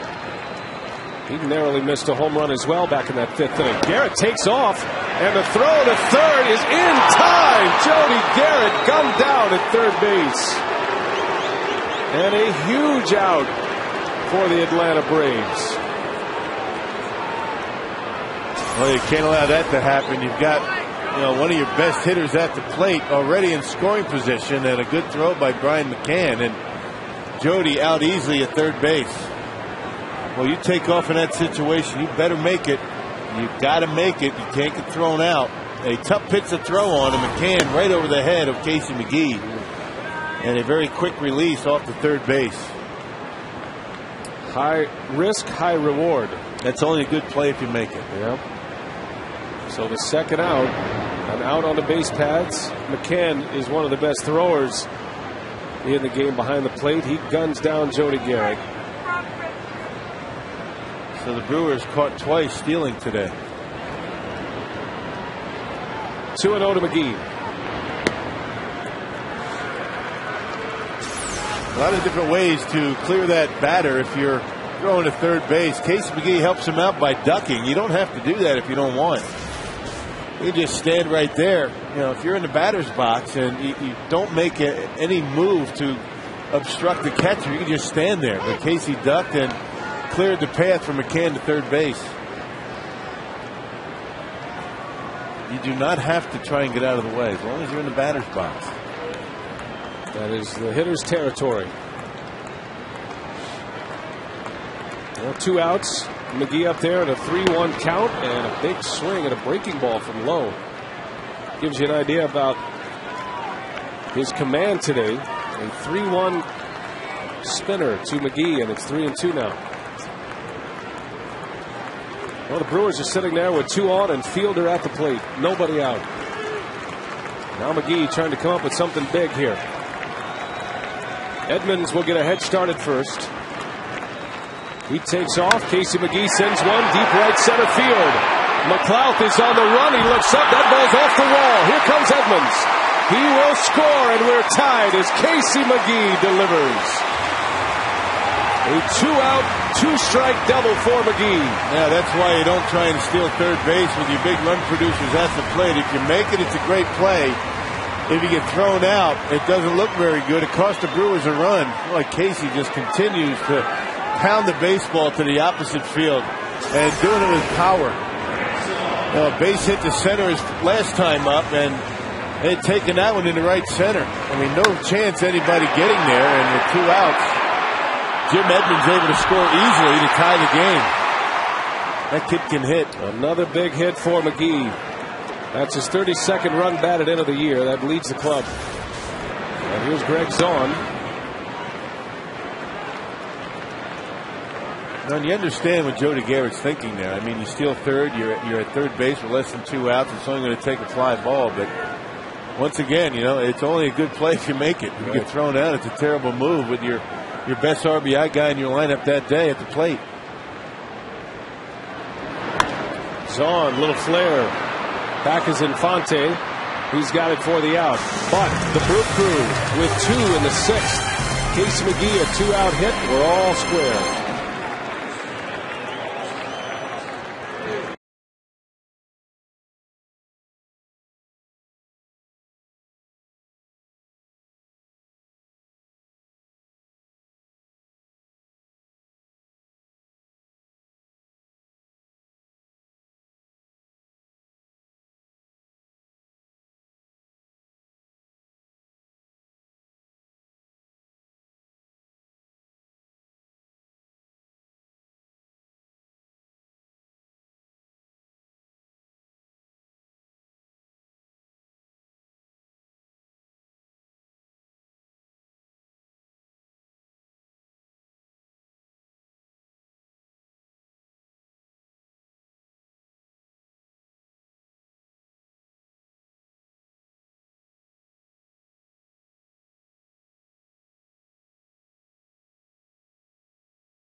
Buy us. For more information, visit buyatoyota.com. Brand new ball game under the roof here at Miller Park. All tied at 2. Our Miller Lite What's on Tap. We're back on the air Friday. A day off tomorrow, but back Friday on Fox Sports Wisconsin as the Phillies come to town. Phillies are very good this year. Once again, they are one of the elite teams in all of baseball. Philadelphia will be here for a 3-game series on national television Saturday and Sunday. So hope you'll make plans to be with us here at Miller Park as the Brewers welcome in the Phillies. Yeah, Phillies lead the league in home, actually second in the league in home runs to the Arizona Diamondbacks. Giovanni Gallardo goes 6 innings, taken off the hook by a 2-run bottom of the 6th. And now it's Manny Parra to work the 7th. Well, 14th appearance for Manny Parra. He gave up a 3-run home run on the last road trip. That was in Los Angeles. That kind of messed up his earned run average just a little bit. Only 4 walks and 17 strikeouts in a little over 17 innings of work. He's done a pretty good job out of the pen. Second appearance for Parra in this series. Casey McGee, a 2-strike, 2-out double to right center to tie the game at 2. Derek Lowe is out as well. Matt Diaz will pinch hit for him. So Derek Lowe and Giovanni Gallardo very similar in their lines today, each with 6 hits, each with 2 runs allowed. Well, good the Brewers offense able to get Gallardo off the hook. He pitched pretty well. He gave up only 2 runs. That means in his last 5 starts he's only allowed 7 runs. Neither pitcher will factor here. Well, Gallardo was in the losing position before the 2-run 6th.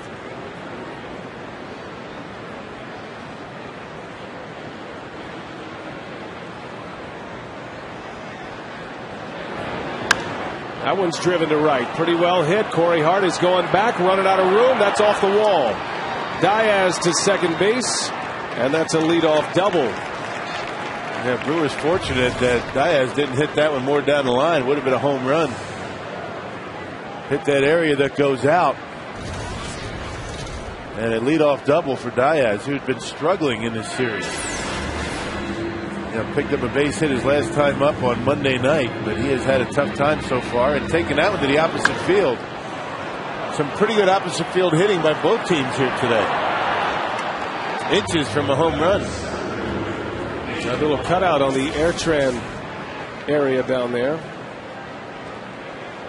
That's the landing zone out there, is it not? Mm-hmm. And it juts out. Diaz hit that corner, and instead of a home run, he has a leadoff double.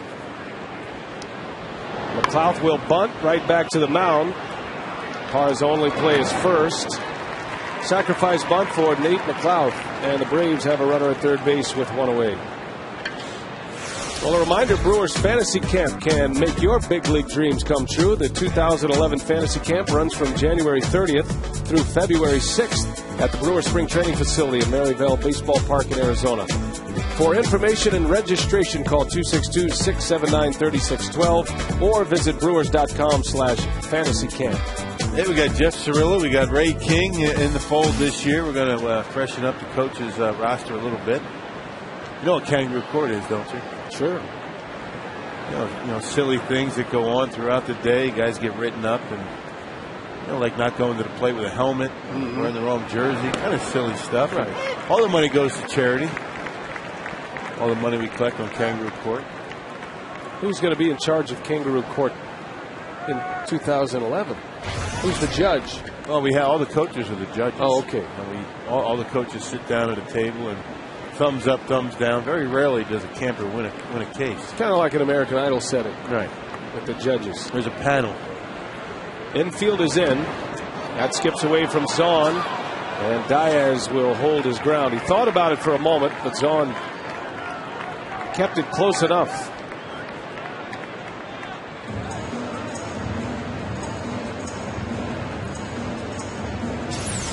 Zahn moving around nicely on that split-fingered fastball. It's tough to react sometimes in those pitches that are hard to go down in the zone. Split fingers you expect to be in the dirt, but the straight fastball tough to anticipate. Not very rarely are those pitches in the dirt. 2 seasons ago, Manny Parra, when he was in the rotation every 5th day, led the National League in wild pitches with that splitter.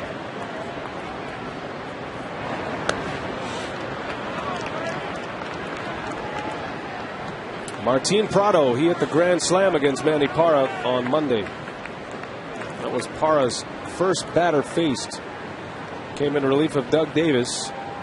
And Prado immediately sent one out, his first career grand slam. Little half swing, he goes. Unable to check it, and it's 2-2 on Prado. Yep, easy to see the black bat in the day game. for the umpires.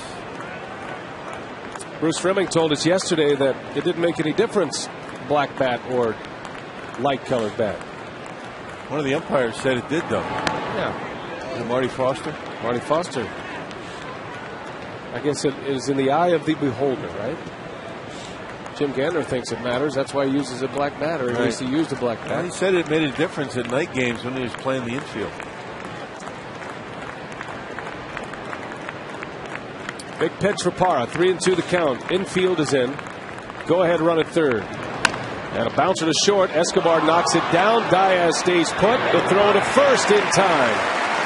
Oh, nice job by Alcides Escobar getting in front of that baseball, and he knows that when he's in, he's playing in to cut off that run. If he's able to knock it down, still has time to throw him out. When you're playing back, you don't have that luxury. Infield in, a couple of hops, and look at him. He's just acting like a hockey goalie right there, just getting in front of it, getting the out and saving the run. That's good play. Well, Diaz stuck in no man's land. That's all he could do with that. So that allows the infielders to back up into normal depth. 2 outs now, and the dangerous Jason Hayward at the plate.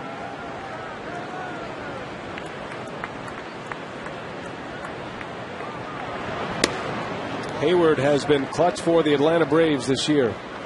Got a game-winning home run on opening day against the Cubs. And he is their best run producer. 27 RBIs.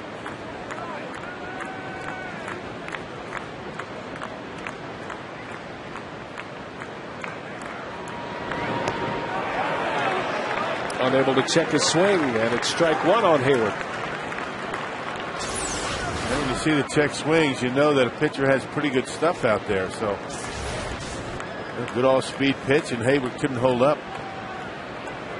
2 of Hayward's 8 home runs have come against lefties. He bats .250 against left-handed pitching this season. Big swing and a miss. Made him look bad. 1-2 to count. Yeah, good curveball that time. Well, you have confidence to throw the curveball when your catcher has proven that he can block pitches in the dirt with the man at third base. Throw it again. See what happens. Big spot here. Go ahead, run at third. Dangerous hitter at the plate. Zahn sets up outside, and Parra reaches back for a little extra on the fastball.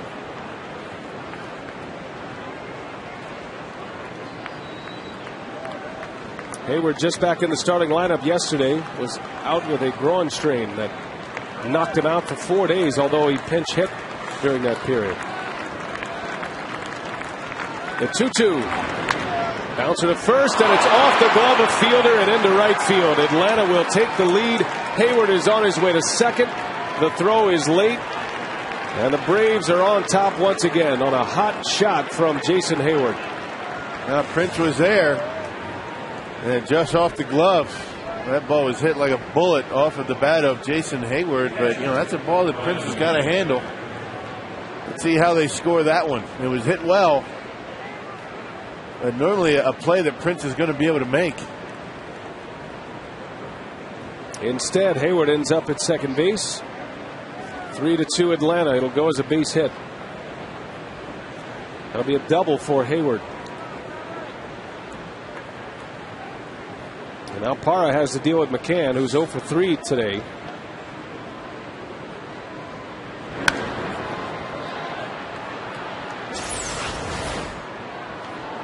Well, he went with a curveball that time. Once again, you see the difference in the location of the 2 curveballs. The swing and the miss was down in his zone. That one hung up there, and they'll give him a double, but certainly a play that should have been made at first base. That's a generous call. Breaking ball strike from Parra. 0-2 on McCann. 28 RBIs for Hayward. That was the right pitch, just wrong location. Wasn't able to get it down in the zone like he did the pitch before. Makes a big difference.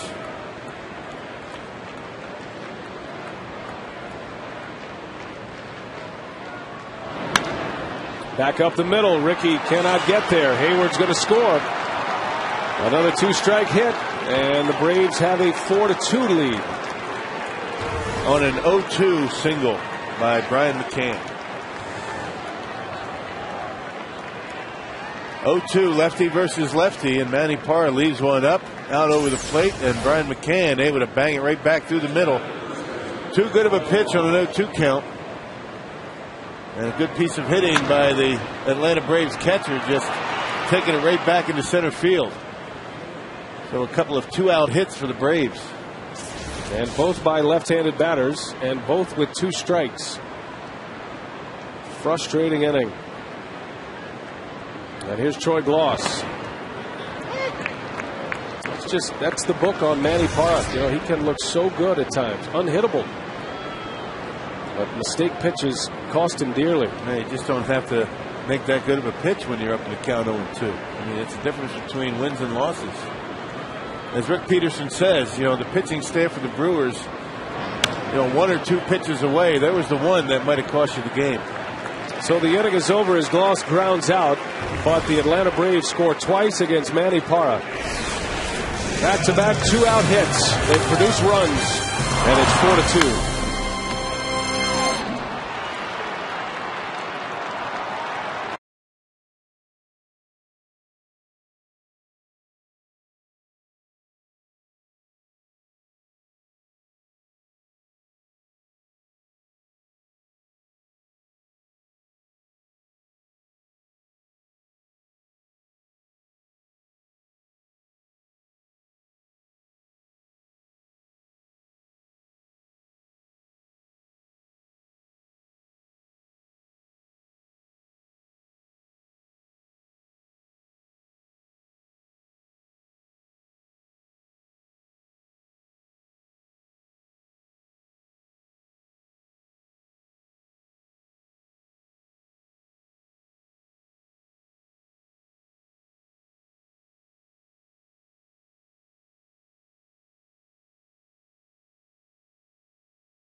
Still 4-2 going into the bottom of the 7th inning. Jerry and I are getting set for Brewers Live postgame. We talked Giovanni Gallardo a little bit. We talked a lot about him during our pregame show, trying to get a little deeper. 6 innings, just the 2 walks cost him the 2 runs, Jerry. Oh, no question. And got hit in the leg in the second. I think that affected his delivery a little bit.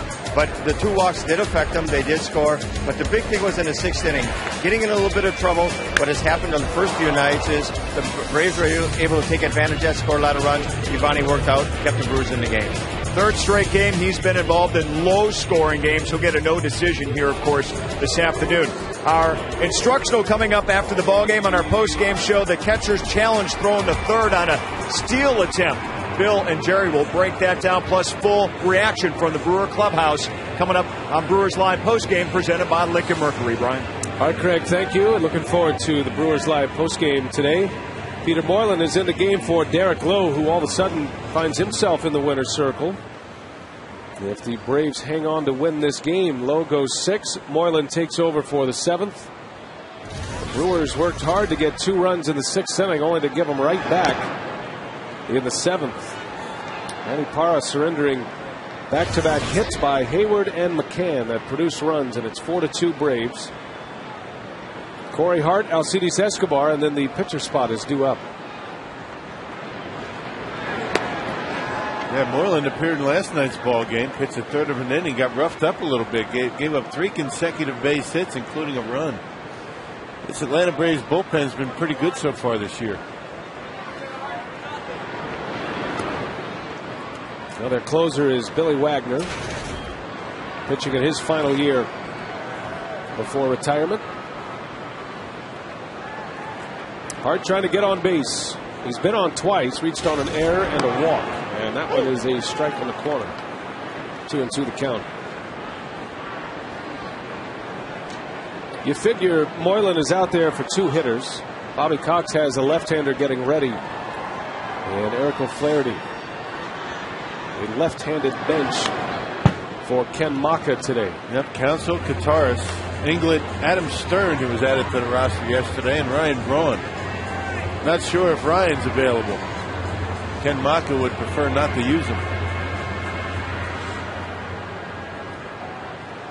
Braun was hit by a pitch on Monday, was hit on the elbow, and is missing his 2nd consecutive start.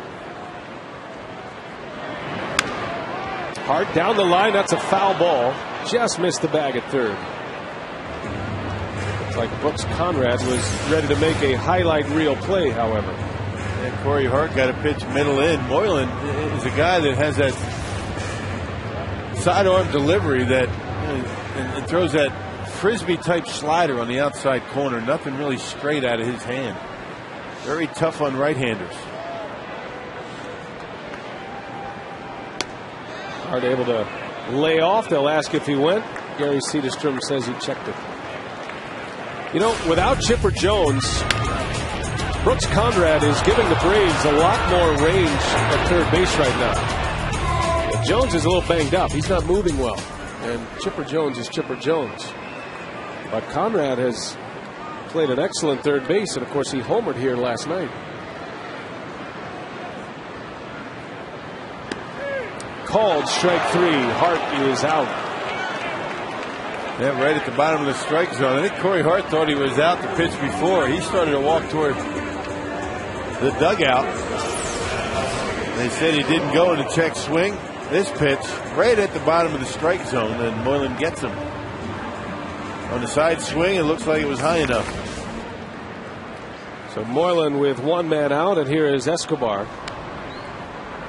See Chris Medlin, the right-hander. The lefty is O'Flaherty. And a left-hander is on deck for the Brewers. Joe Inglet has moved into the on-deck circle.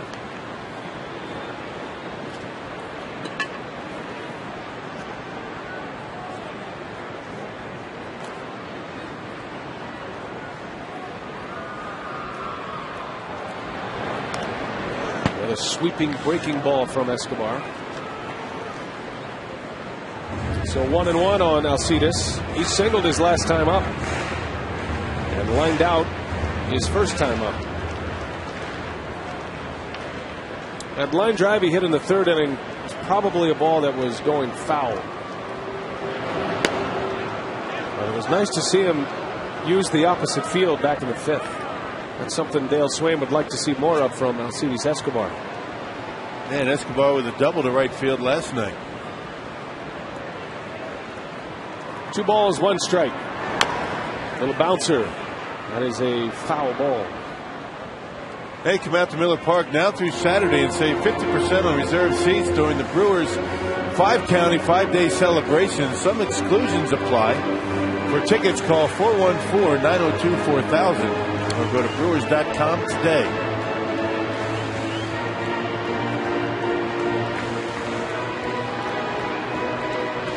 A cool Wednesday afternoon. A little wet outside as well.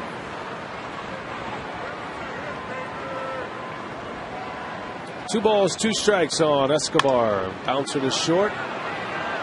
Infante's throw is in time. 2 up, 2 down for Peter Moylan. Now we'll see what Bobby Cox does here. Moylan retiring the first 2 and with a 2-run lead. Moylan will stay. Yeah, that and the fact that you're not trotting out a guy for Ken Maka that is really a home run, threat. So you give Moylan an opportunity to get through this inning. The Brewers tied it with 2 runs in the bottom of the 6th. Braves regained the lead with 2 in the 7th.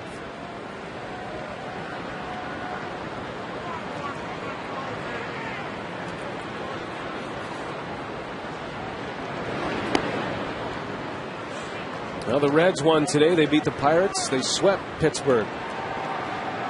It was Johnny Cueto with a 1-hitter yesterday. Homer Bailey shuts out Pittsburgh today on just 4 hits.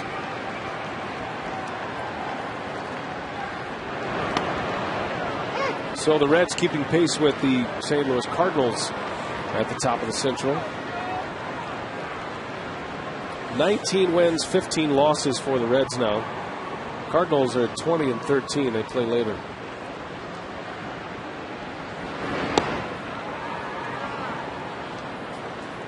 Brewers see Cincinnati next road trip. Monday and Tuesday. 3 with the Phillies at home, and then a 2-game series with Cincinnati at Great American Ballpark next week. Slow roller to Prado. Peter Moylan with a 3-up, 3-down inning. The Brewers go quietly in the 7th. We go to the 8th at Miller Park, 4-2 Atlanta.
Winds a little bit calmer, 6 to 12 miles per hour.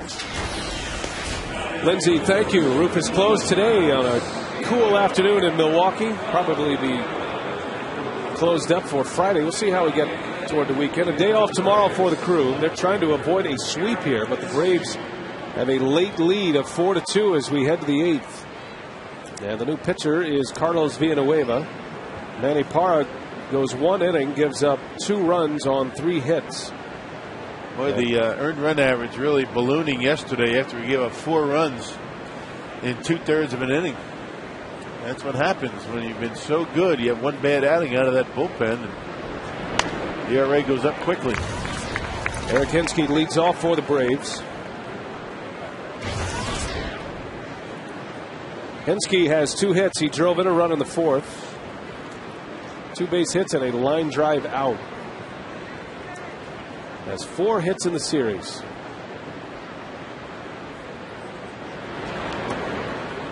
Breaking ball strike from Villanueva. Carlos, the 3rd pitcher used by Ken Maka. Gallardo started. No decision today. Gallardo went 6 innings, 2 runs, struck out 6. Manny Parra an inning with 2 runs, and he is on the hook for the loss at this point. That one was well hit, but pulled foul in the seats.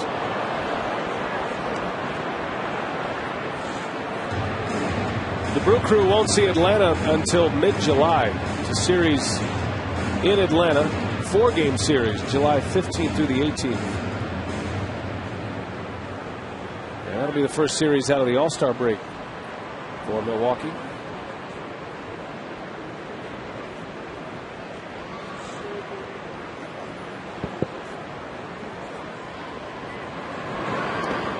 The Braves looking for their first road sweep this season.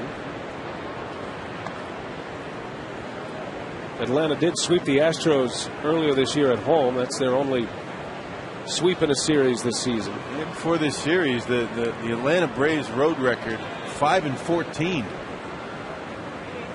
Have not been very good on the road until this 3-game series. Something had to give, right? The Brewers have not been good here at home, which is a big surprise. As Villanueva strikes out Hinske, good pitch.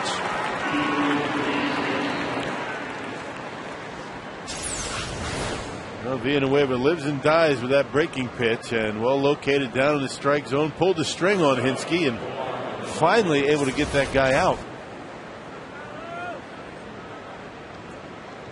Dave Bush, Doug Davis, 2 of the 5 Brewers starters. It's a good curveball from Villanueva. A more over-the-top curveball than we're used to. Yeah, he's got the slider, he's got the curveball, the changeup, the fastball. He'll cut it. Greg Zahn has to take his catcher's mitt off to throw down signs for Villa. He's got all kinds of signs. More than 5, right? Carlos said he made an adjustment on his breaking ball this winter. Changed it in his grip, which allows him a little more spin. He's gone to the spike curveball where he digs his index finger, the fingernail of his index finger, into the baseball and uses the middle finger alone to create all the rotation. Yeah. Well, you got to have a strong fingernail to do that, but you know, some pitchers feel as though they get more spin. Lazy fly ball, and that's going to fall for a base hit. So Infante dumps one into center field for a single.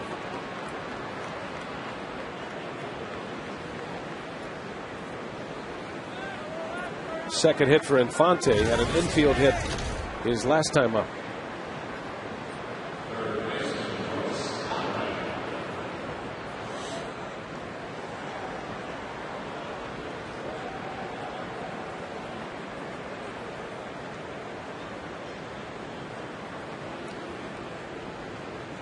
So here is Brooks Conrad.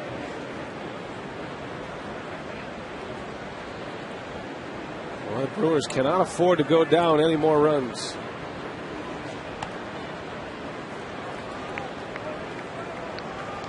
Conrad's 0 for 3.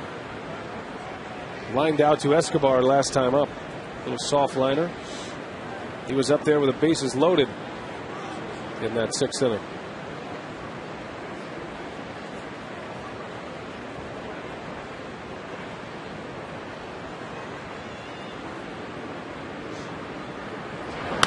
That one is well hit to right. Conrad sends one deep and fair and gone for a home run.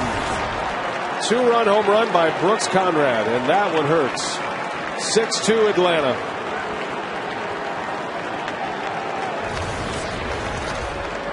Well, pitch up in the strike zone, and Conrad doing a nice job tomahawking it. Now from the left side, just able to get it inside that right field foul pole. Well, as you mentioned, those are 2 big runs right there. High fastball, and Conrad able to get on top of it and knock it on out of here. Really doing a nice job, you know, getting on top of the fastball and getting that backspin down and through on it. Back-to-back days for Conrad with a home run.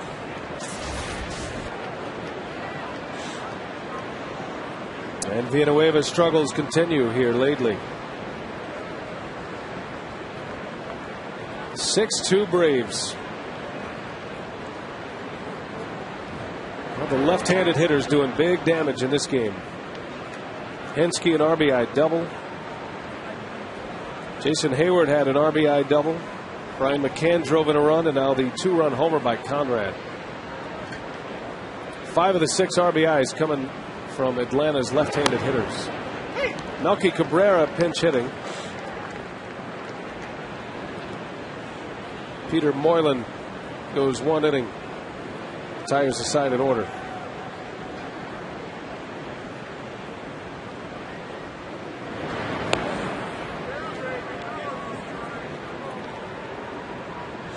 You got to go all the way back to the 1998 season to find the last Braves sweep here in Milwaukee.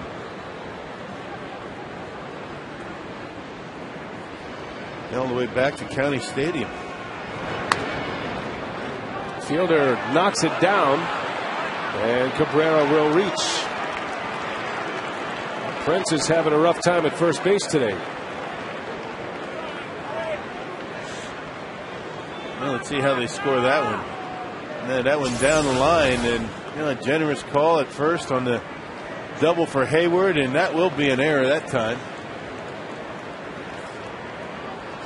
Brewers just not able to make the plays out there today. Started out very well defensively, but it's been a rough go last couple innings.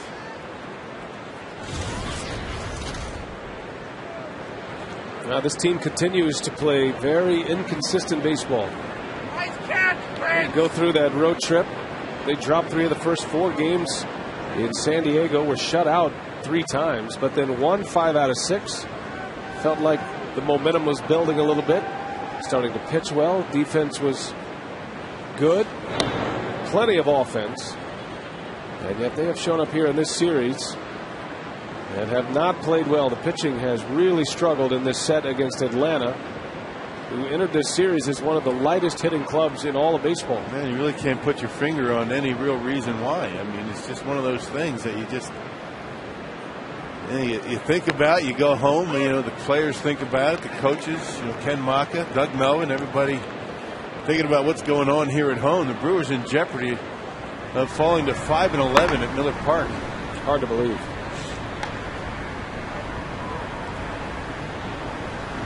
Mid-Stetter getting loose. I say 5-11, 4-11. 4-11, that's right. And remember, those 2 wins came against the Colorado Rockies in the first series of the year, right? Swept by the Cubs. Lost 2 out of 3 to the Cardinals and the Pirates.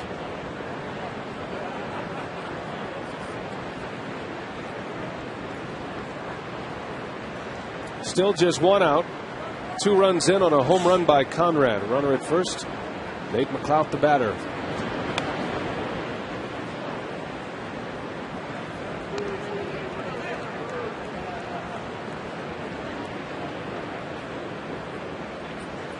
Cardinals host the Astros tonight.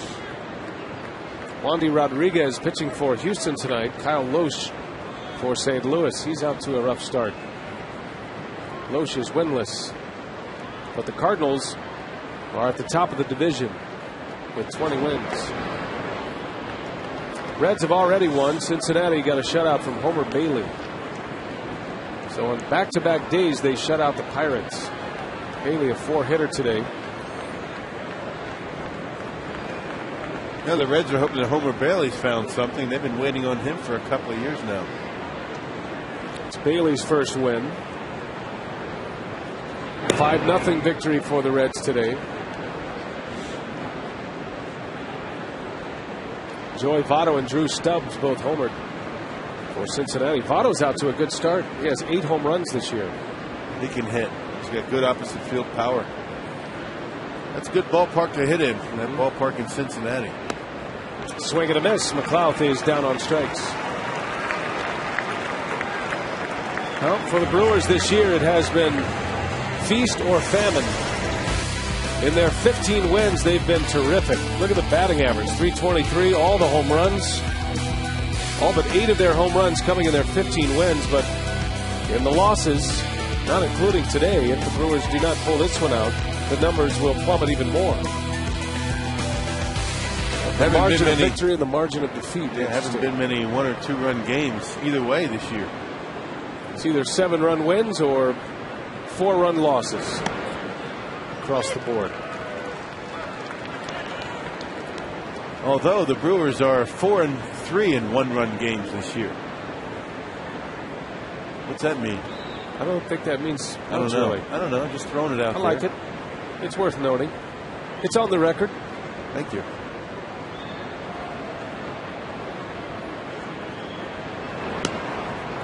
Another one of those things you can't figure out.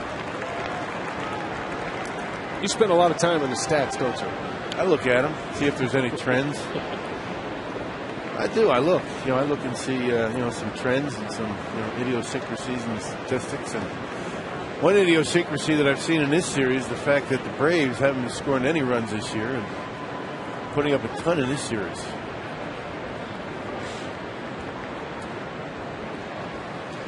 The 0-2 pitch and a strike called, and Villanueva is out of the inning, but big damage done by Brooks Conrad. A 2-run homer, and it's a 4-run lead.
And the Atlanta Braves have gotten out to a 6-2 lead. 10 hits for the Braves, 6 for the Brewers.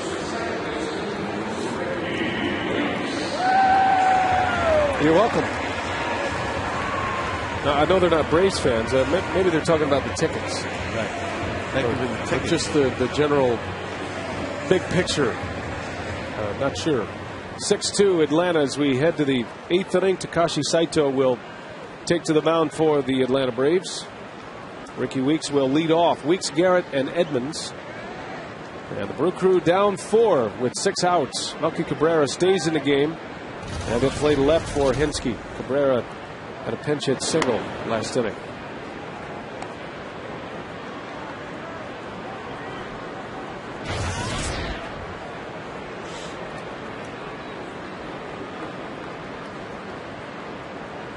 Derek Lowe is in line for the win.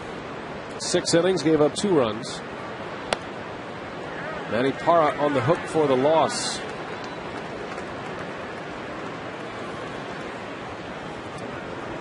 But the Brewers have 6 outs to work with. See if they can do some damage here against Saito. Saito, as recently as 2008, was closing games for the Dodgers. Lost a job that year to Jonathan Broxton. But the year before that, in 07, Saito had 39 saves for Los Angeles. It was an all-star season for Takashi Saito, who is now 40 years of age. And he walks Ricky Weeks. That's a good start. Saito appeared in last night's ball game, pitched a scoreless 9th inning in that Braves victory, including 2 strikeouts.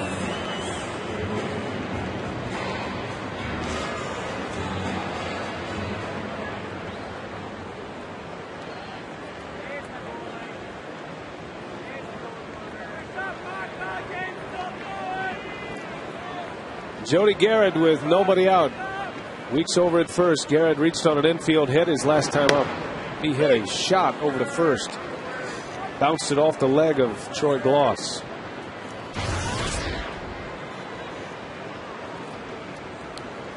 Garrett has some power, has 2 home runs this year.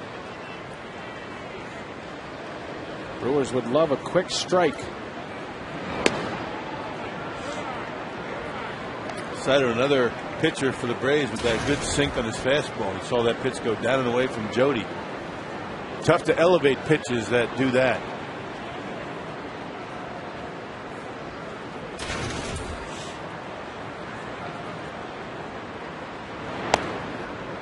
And he missed with a breaking ball, so it's 2-1. Count in Garrett's favor. Trevor getting loose. He has not pitched in a while, so you might see Trevor regardless. Usually when Trevor is in the bullpen, he's pitching. Been since Friday in Arizona. That was a save for Trevor Hoffman, number 596. Save against the Arizona Diamondbacks.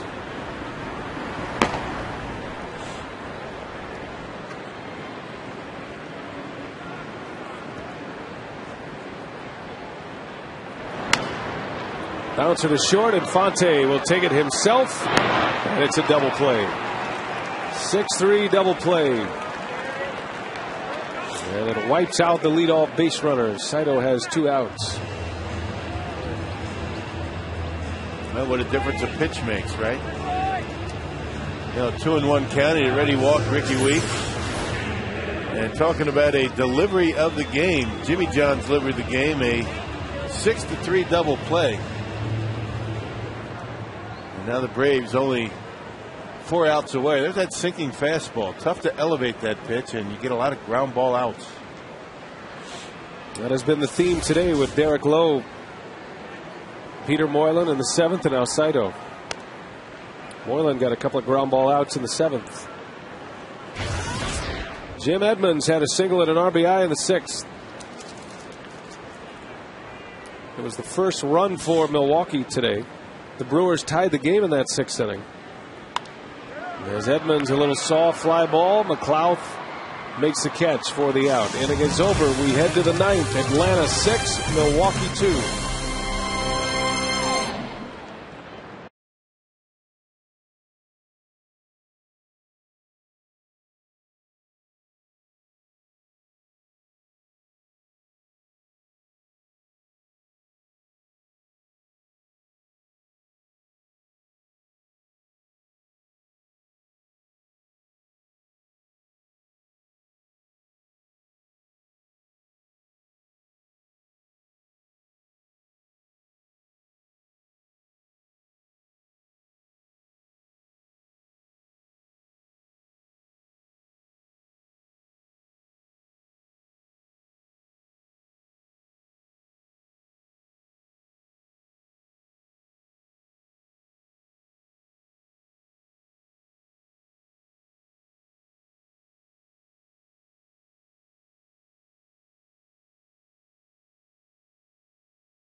Sombrero Man is back.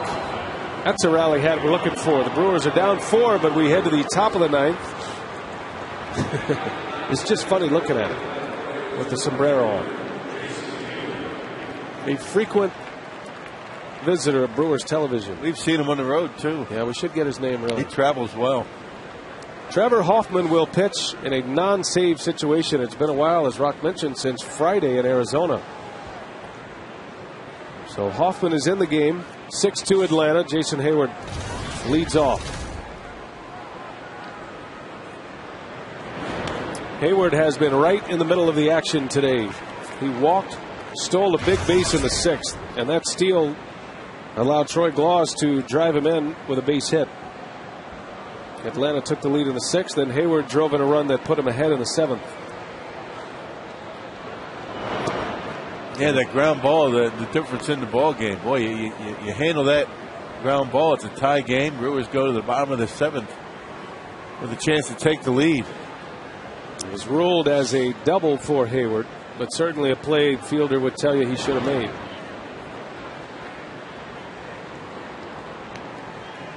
An interesting matchup here. The 42-year-old Trevor Hoffman and the 20-year-old Jason Hayward.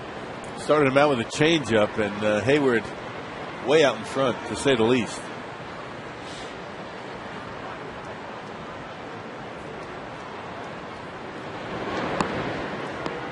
A strike to Hayward, and it's 2-2.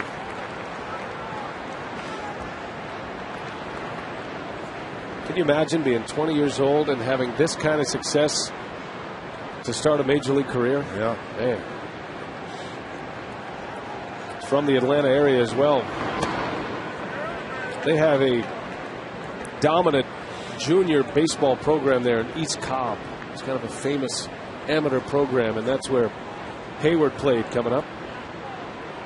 Both of his parents graduated from Dartmouth, and they kept the young Hayward in the game of baseball as he draws the walk, gets the benefit of the call. Well, from Marty Foster. Greg Zahn was throwing that ball to Casey McGee, but apparently Marty Foster thought it missed somewhere, not sure. Jason Hayward has shown very good patience so far this year. Was that low? I guess. Hayward has walked 20 times this year. That's unusual for a young kid, particularly a young kid that hits a lot of home runs. Usually you have to learn a little bit of plate discipline. Right. As you get comfortable in the batter's box, you start learning to take pitches and swing at strikes, but Hayward seems to have that one mastered, at least at this point. Matter of fact, earlier in the year, Bobby Cox encouraging Hayward to not be so selective because he is a run producer. Now he's hitting down at the bottom of the order. He was until this series. He was batting 6th. Well, get ahead in the count, get the count in your favor, and then once you do, that's when you start being aggressive in the count. 2-0 fastballs, 3-1 fastballs. Those are the ones you want to take a good hack at. Born in New Jersey in Ridgewood, but grew up in the Atlanta area. Where's Ridgewood, right? I knew you were going to ask me that. I don't know. And you're from New Jersey? Yeah, I know. I don't know every town in Jersey. You don't? No. That's unacceptable. Yeah. We consider New Jersey, just a state. It's not like Texas. It's not like you got a mass area to cover. Its own country. It's a little Texas. It's a little area. Would you like me to look it up for you? No, that's all right. I was making small talk. No, I think you were getting on me. I'll look it up. 2 balls and a strike. And McCann rips one foul. It's like, when I meet people from Trenton, they ask me about, do you know such and such? No, I don't know that person. It's a big town. How about Rutgers? Where's Rutgers? New Brunswick. It's just the constant barrage of New Jersey trivia that I brought that up.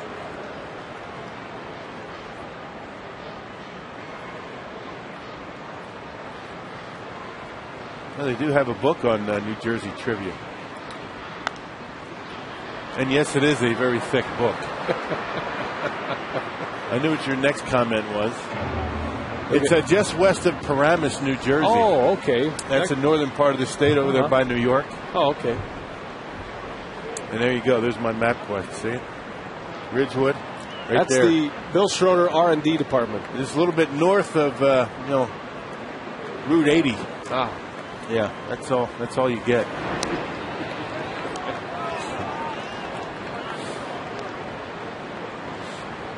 Well, I'm glad we got that straightened out. You know, as soon as that graphic came up on Ridgewood, I knew you were going to ask me that question. I should have gone right to it. You're a little under the weather, though. It's understandable. Hayward takes off, and McCann fouls one back. Yeah, I can't imagine why I have a bit of a cold today. You know what? It was Arizona was 95 degrees. We've been in a few climates. Yeah. Then you come off the plane, it's 40. 40 and raining.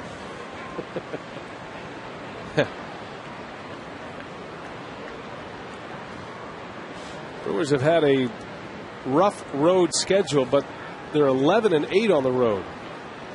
Finally coming home, coming off that terrific finish to the road trip, you felt like some momentum was building back in the. And you might think that, you know, the team has to get acclimated to playing at home, but you can't use that as an excuse. Yeah, look at the Atlanta Braves. They've been dreadful on the road until this series. So, yeah, things have to turn around here. Full count, Hoffman facing McCann. Runner takes off. Never mind, it's ball 4. Back-to-back walks. And even Trevor Hoffman having a tough time throwing strikes.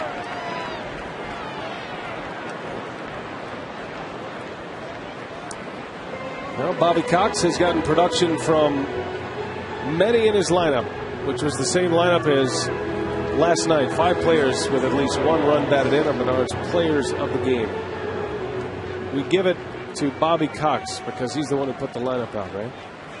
In his final season, there was a nice moment before the ball game today. Bobby Cox was introduced to this Miller Park crowd, announced that this was his final year, his 29th season, and received a standing ovation from the very knowledgeable, very appreciative baseball fans here in Milwaukee. It was a nice moment. Bobby Cox came out, he tipped his cap.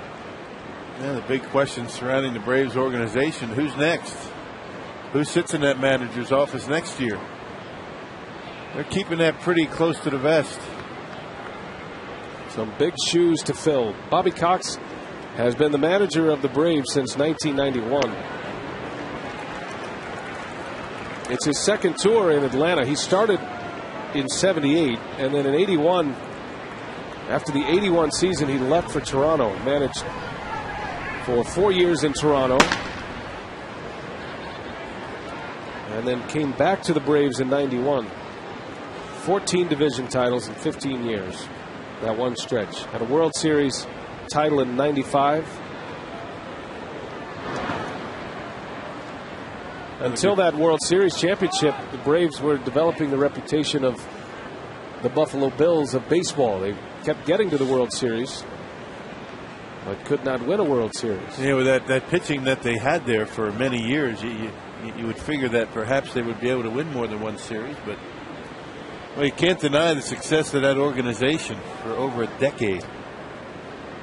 Incredible.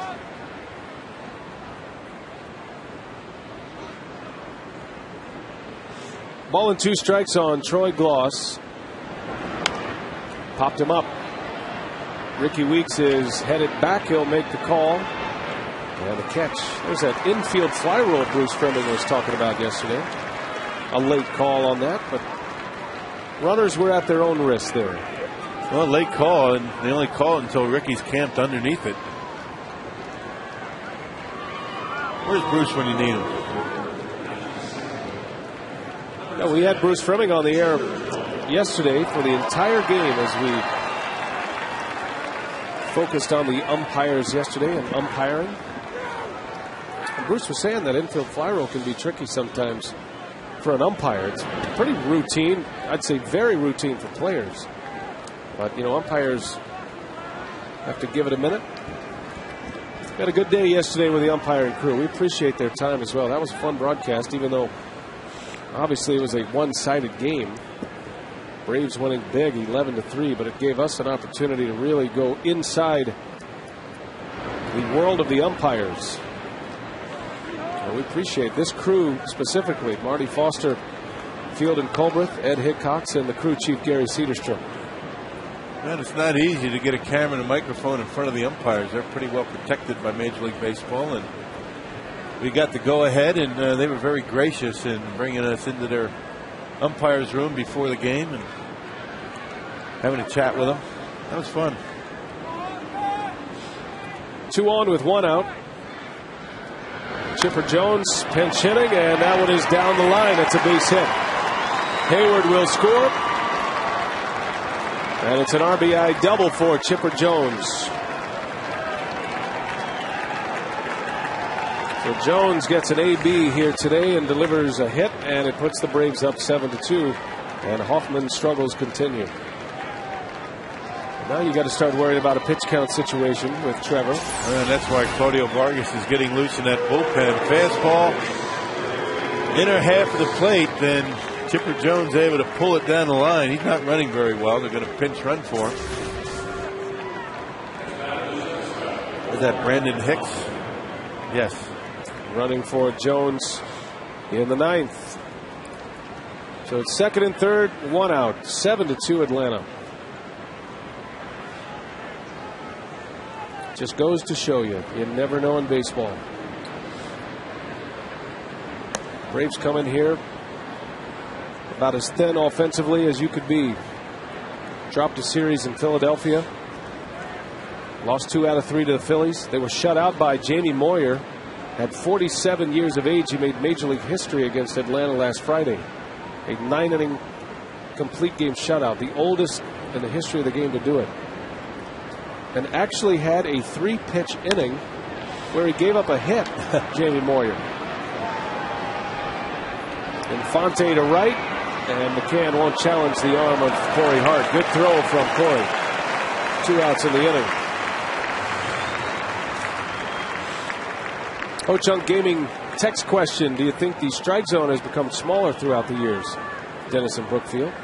Don't ask an umpire, he'll tell you no. But ask Bill Schroeder, and he says, well, you mentioned it. I'm a little bit softer now with the umpires. I'll get over it. Maybe Friday I come back, I can answer that question a little bit more honestly. But as Bruce said, if they throw it over the plate, I will call it a strike, and I think that's the umpires. But I do think that the strike zone is a little bit smaller these days. I'm not sure why. I guess there's a lot of reasons for it. But are you running for office?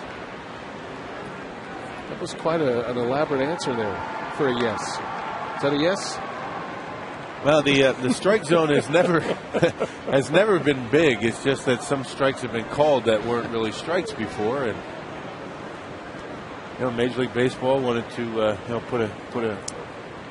curtail, maybe expanding the strike zone for guys like Glavine and Maddox. Speaking of the Braves, and look what's resulted. You got to throw it right down the middle. Now, all the goodwill that we have built up over the last day, gone now because of that question. Thanks a lot, Dennis in Brookfield. I thought you handled it well, though. I tried. Been hanging out with Rick Peterson a little bit. That picket fence was starting to hurt. Conrad sends one deep to right, and that one's off the top of the wall. 2 more runs are going to score. Conrad's in there with a double, and he's driven in 4 now, and that'll probably do it for Trevor Hoffman. 9-2 Atlanta. Well, just like yesterday, pretty good game. Throughout most of the ball game yesterday, and late big offense by the Atlanta Braves. They've been able to score in each of the last 4 innings, and a 3 spot on Trevor Hoffman.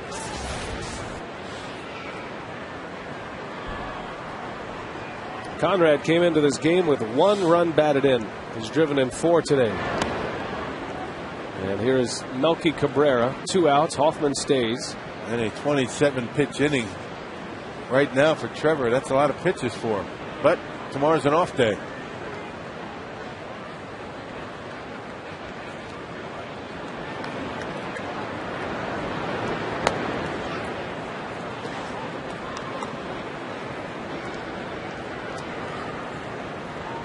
Anybody seen Bruce Fleming?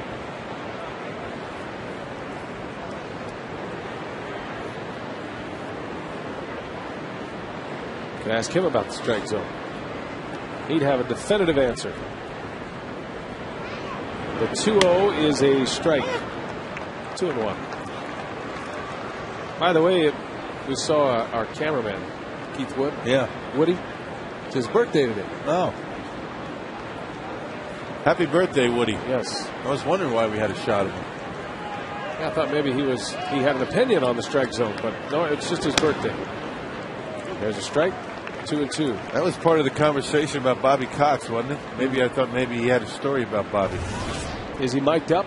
We should do that. We should mic up some of our camera operators. The best in the business, in my opinion. Oh, yeah.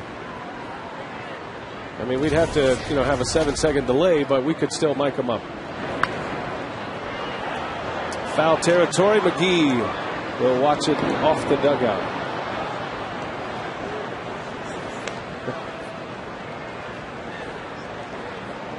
Well, no matter what's going on the field, good or bad, it's a joy to come to work because of our crew. Yeah? Chris Withers producing, Michael Odino the director,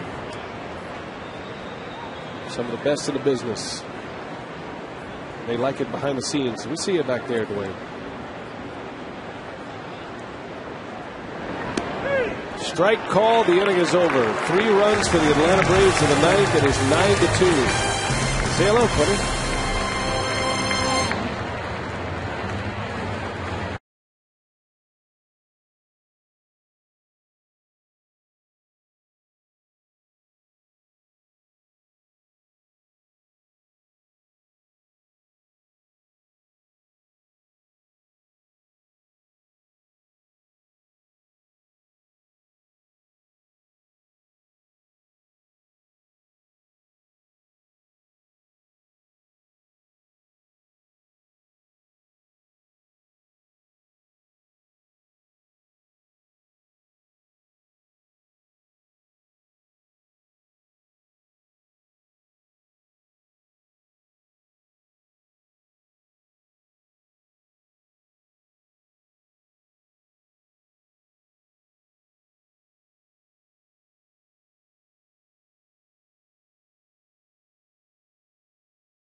Been here from the first pitch. Billy Wagner is on the pitch.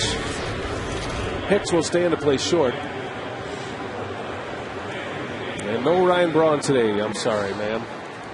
Ryan's hurt. He's back in the lineup Friday, we hope.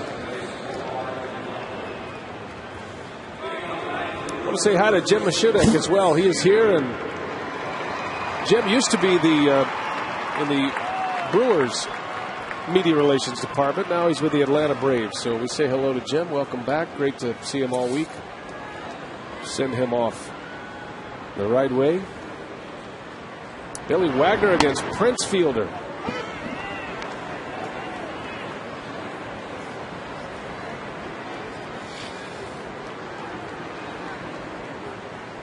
Wagner announced this would be his final year. So in this game today, you're seeing 2 of the game's all-time great closers, both pitching in a non-save situation. Well, Wagner pitched on Saturday. Got a save against the Phillies Saturday. That 12th appearance, good numbers for the flame-throwing left-hander. Oh, and this guy was with the Houston Astros. He could get it up into the triple digits regularly. Pretty good breaking pitch.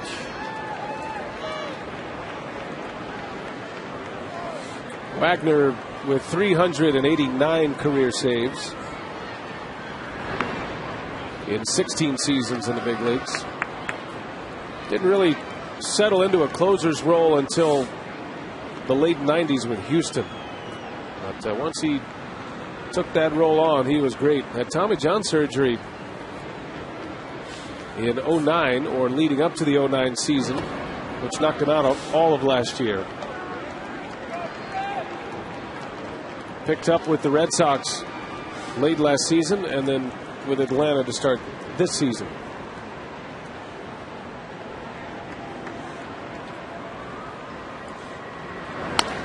Fielder bangs one to right. Well, no matter the score, that is a great matchup between two premier players, Wagner and Fielder, and Prince wins the battle here. A single to right. Casey McGee has had another good day. Drove in a run in the 6th. Back on Monday, McGee went deep. 9th inning home run. Casey's 7th of the year on the Powerball home run meter. And just continues to use the whole field. It's been amazing to watch Casey.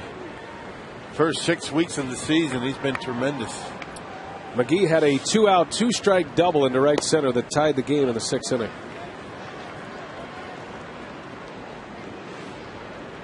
It's been a very similar pattern for these two teams in the series. Good games until the mid to late innings, and then Atlanta has just stretched it out and made them one-sided.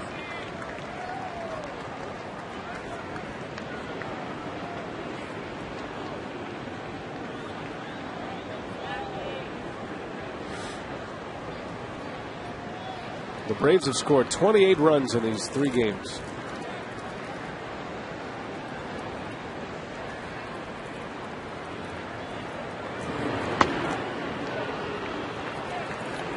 It's hard to figure that Wagner is ready to be done with his career. He still has great stuff. His fastball is in the mid-90s.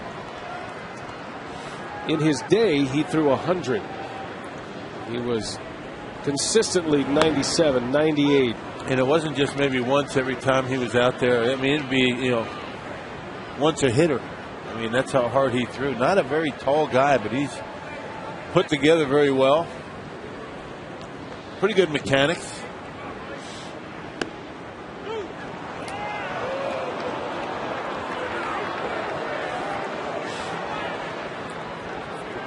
Doesn't have much of a circle when he brings that ball out of his glove. He kind of brings it right out and puts a lot of pressure on that elbow, and that might be one of the reasons why he had that Tommy John surgery.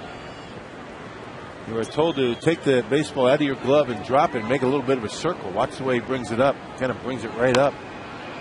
Kind of loads it. Pop up from McGee. First out of the inning. Well, Billy Wagner said the time off during the surgery, that the time he had at home while he was rehabbing his arm, made him realize that those are cherished moments. And he's had a long career, and now he wants to be there for his kids and be the family man that he's always wanted to be, that sometimes this game doesn't allow you to be. So you tip your hat to him. You have to know when you're done. Even if you have good stuff, you have to know when you're finished. And he knows, and he wanted to give the Braves the early heads up so they could begin to make plans and start to think about trade possibilities. But it's still awfully difficult when you finally make that decision. Hard to take the uniform off. Yeah, you waver back and forth quite a bit. Not just in baseball. We've seen it in football. And not many have the opportunity to hang them up and then come back. That makes it a very, very emotional decision. I remember Billy Wagner coming up through the minor leagues in the Astros organization. He was a starter.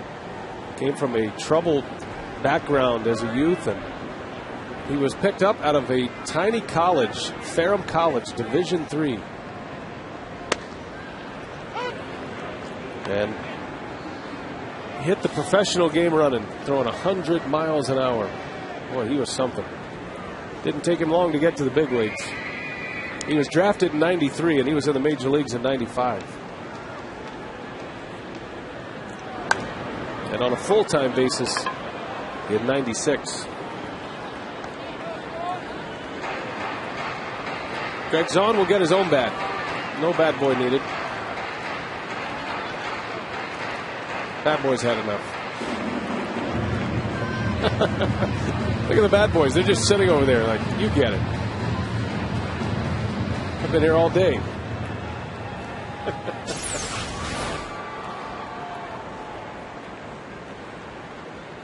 Well, batting gloves and all, not able to hold on to it. At least the bat boys over at the Atlanta Braves side. I mean, they're not doing where much they right at? now. I don't even see them anywhere. Well, they'd be a lot closer to that bat than the Brewers bat boys. I mean, those guys are ready. Zahn strikes out. 2 outs. Yeah, good slider from Billy Wagner. Yeah, throws in the mid-90s, and he's got that slider to go with it.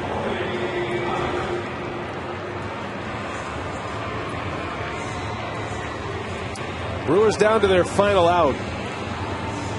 And then they'll say good riddance to the Atlanta Braves. Braves looking for their first sweep in Milwaukee since '98 when the Brewers made the switch to the NL.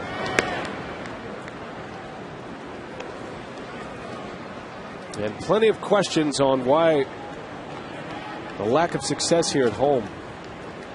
1 out away from dropping to 4-11 here in their home ballpark this year.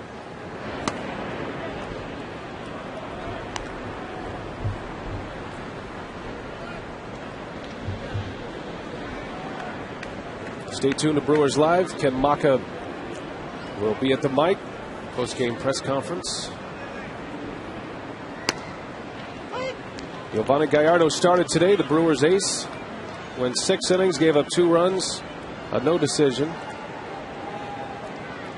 Pitched pretty well, did Gallardo. He struck out 6.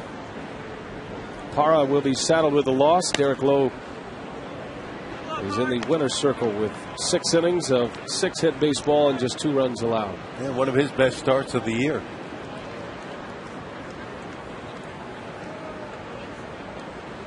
Giovanni Gallardo just cannot get any run support.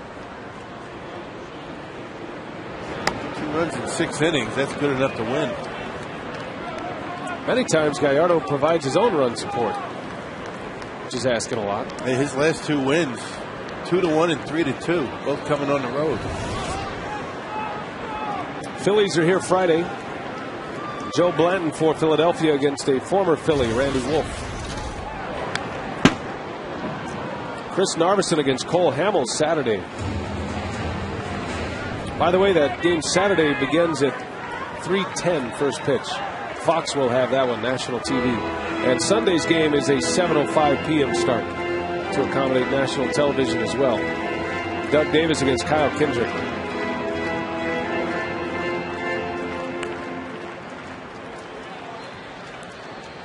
So Wolf, Narveson, and Davis the weekend here against the Phillies.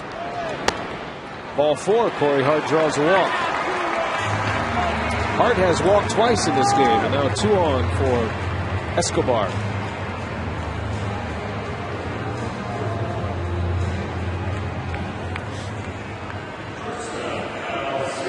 Maybe a little chicken soup for you tonight, Rob. And a little disinfectant for that headset might be advisable.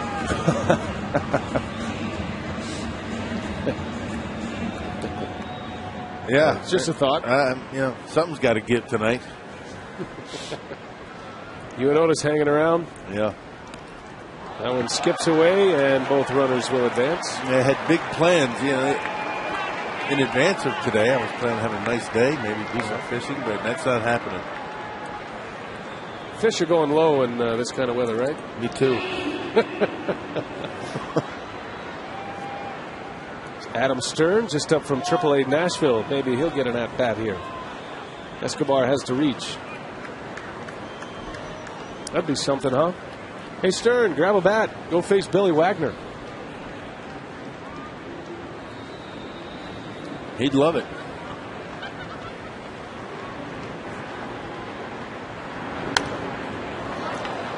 Needs Escobar to reach so Stern can make his National League debut here today. Get some at-bats in the American League, Boston and Baltimore. 30-year-old Adam Stern. Quite a story.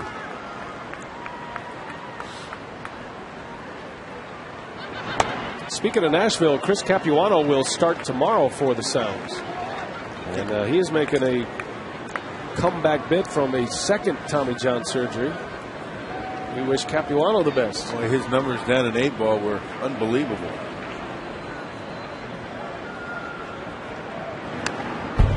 Chris Capuano in 3 single-A starts in Brevard County.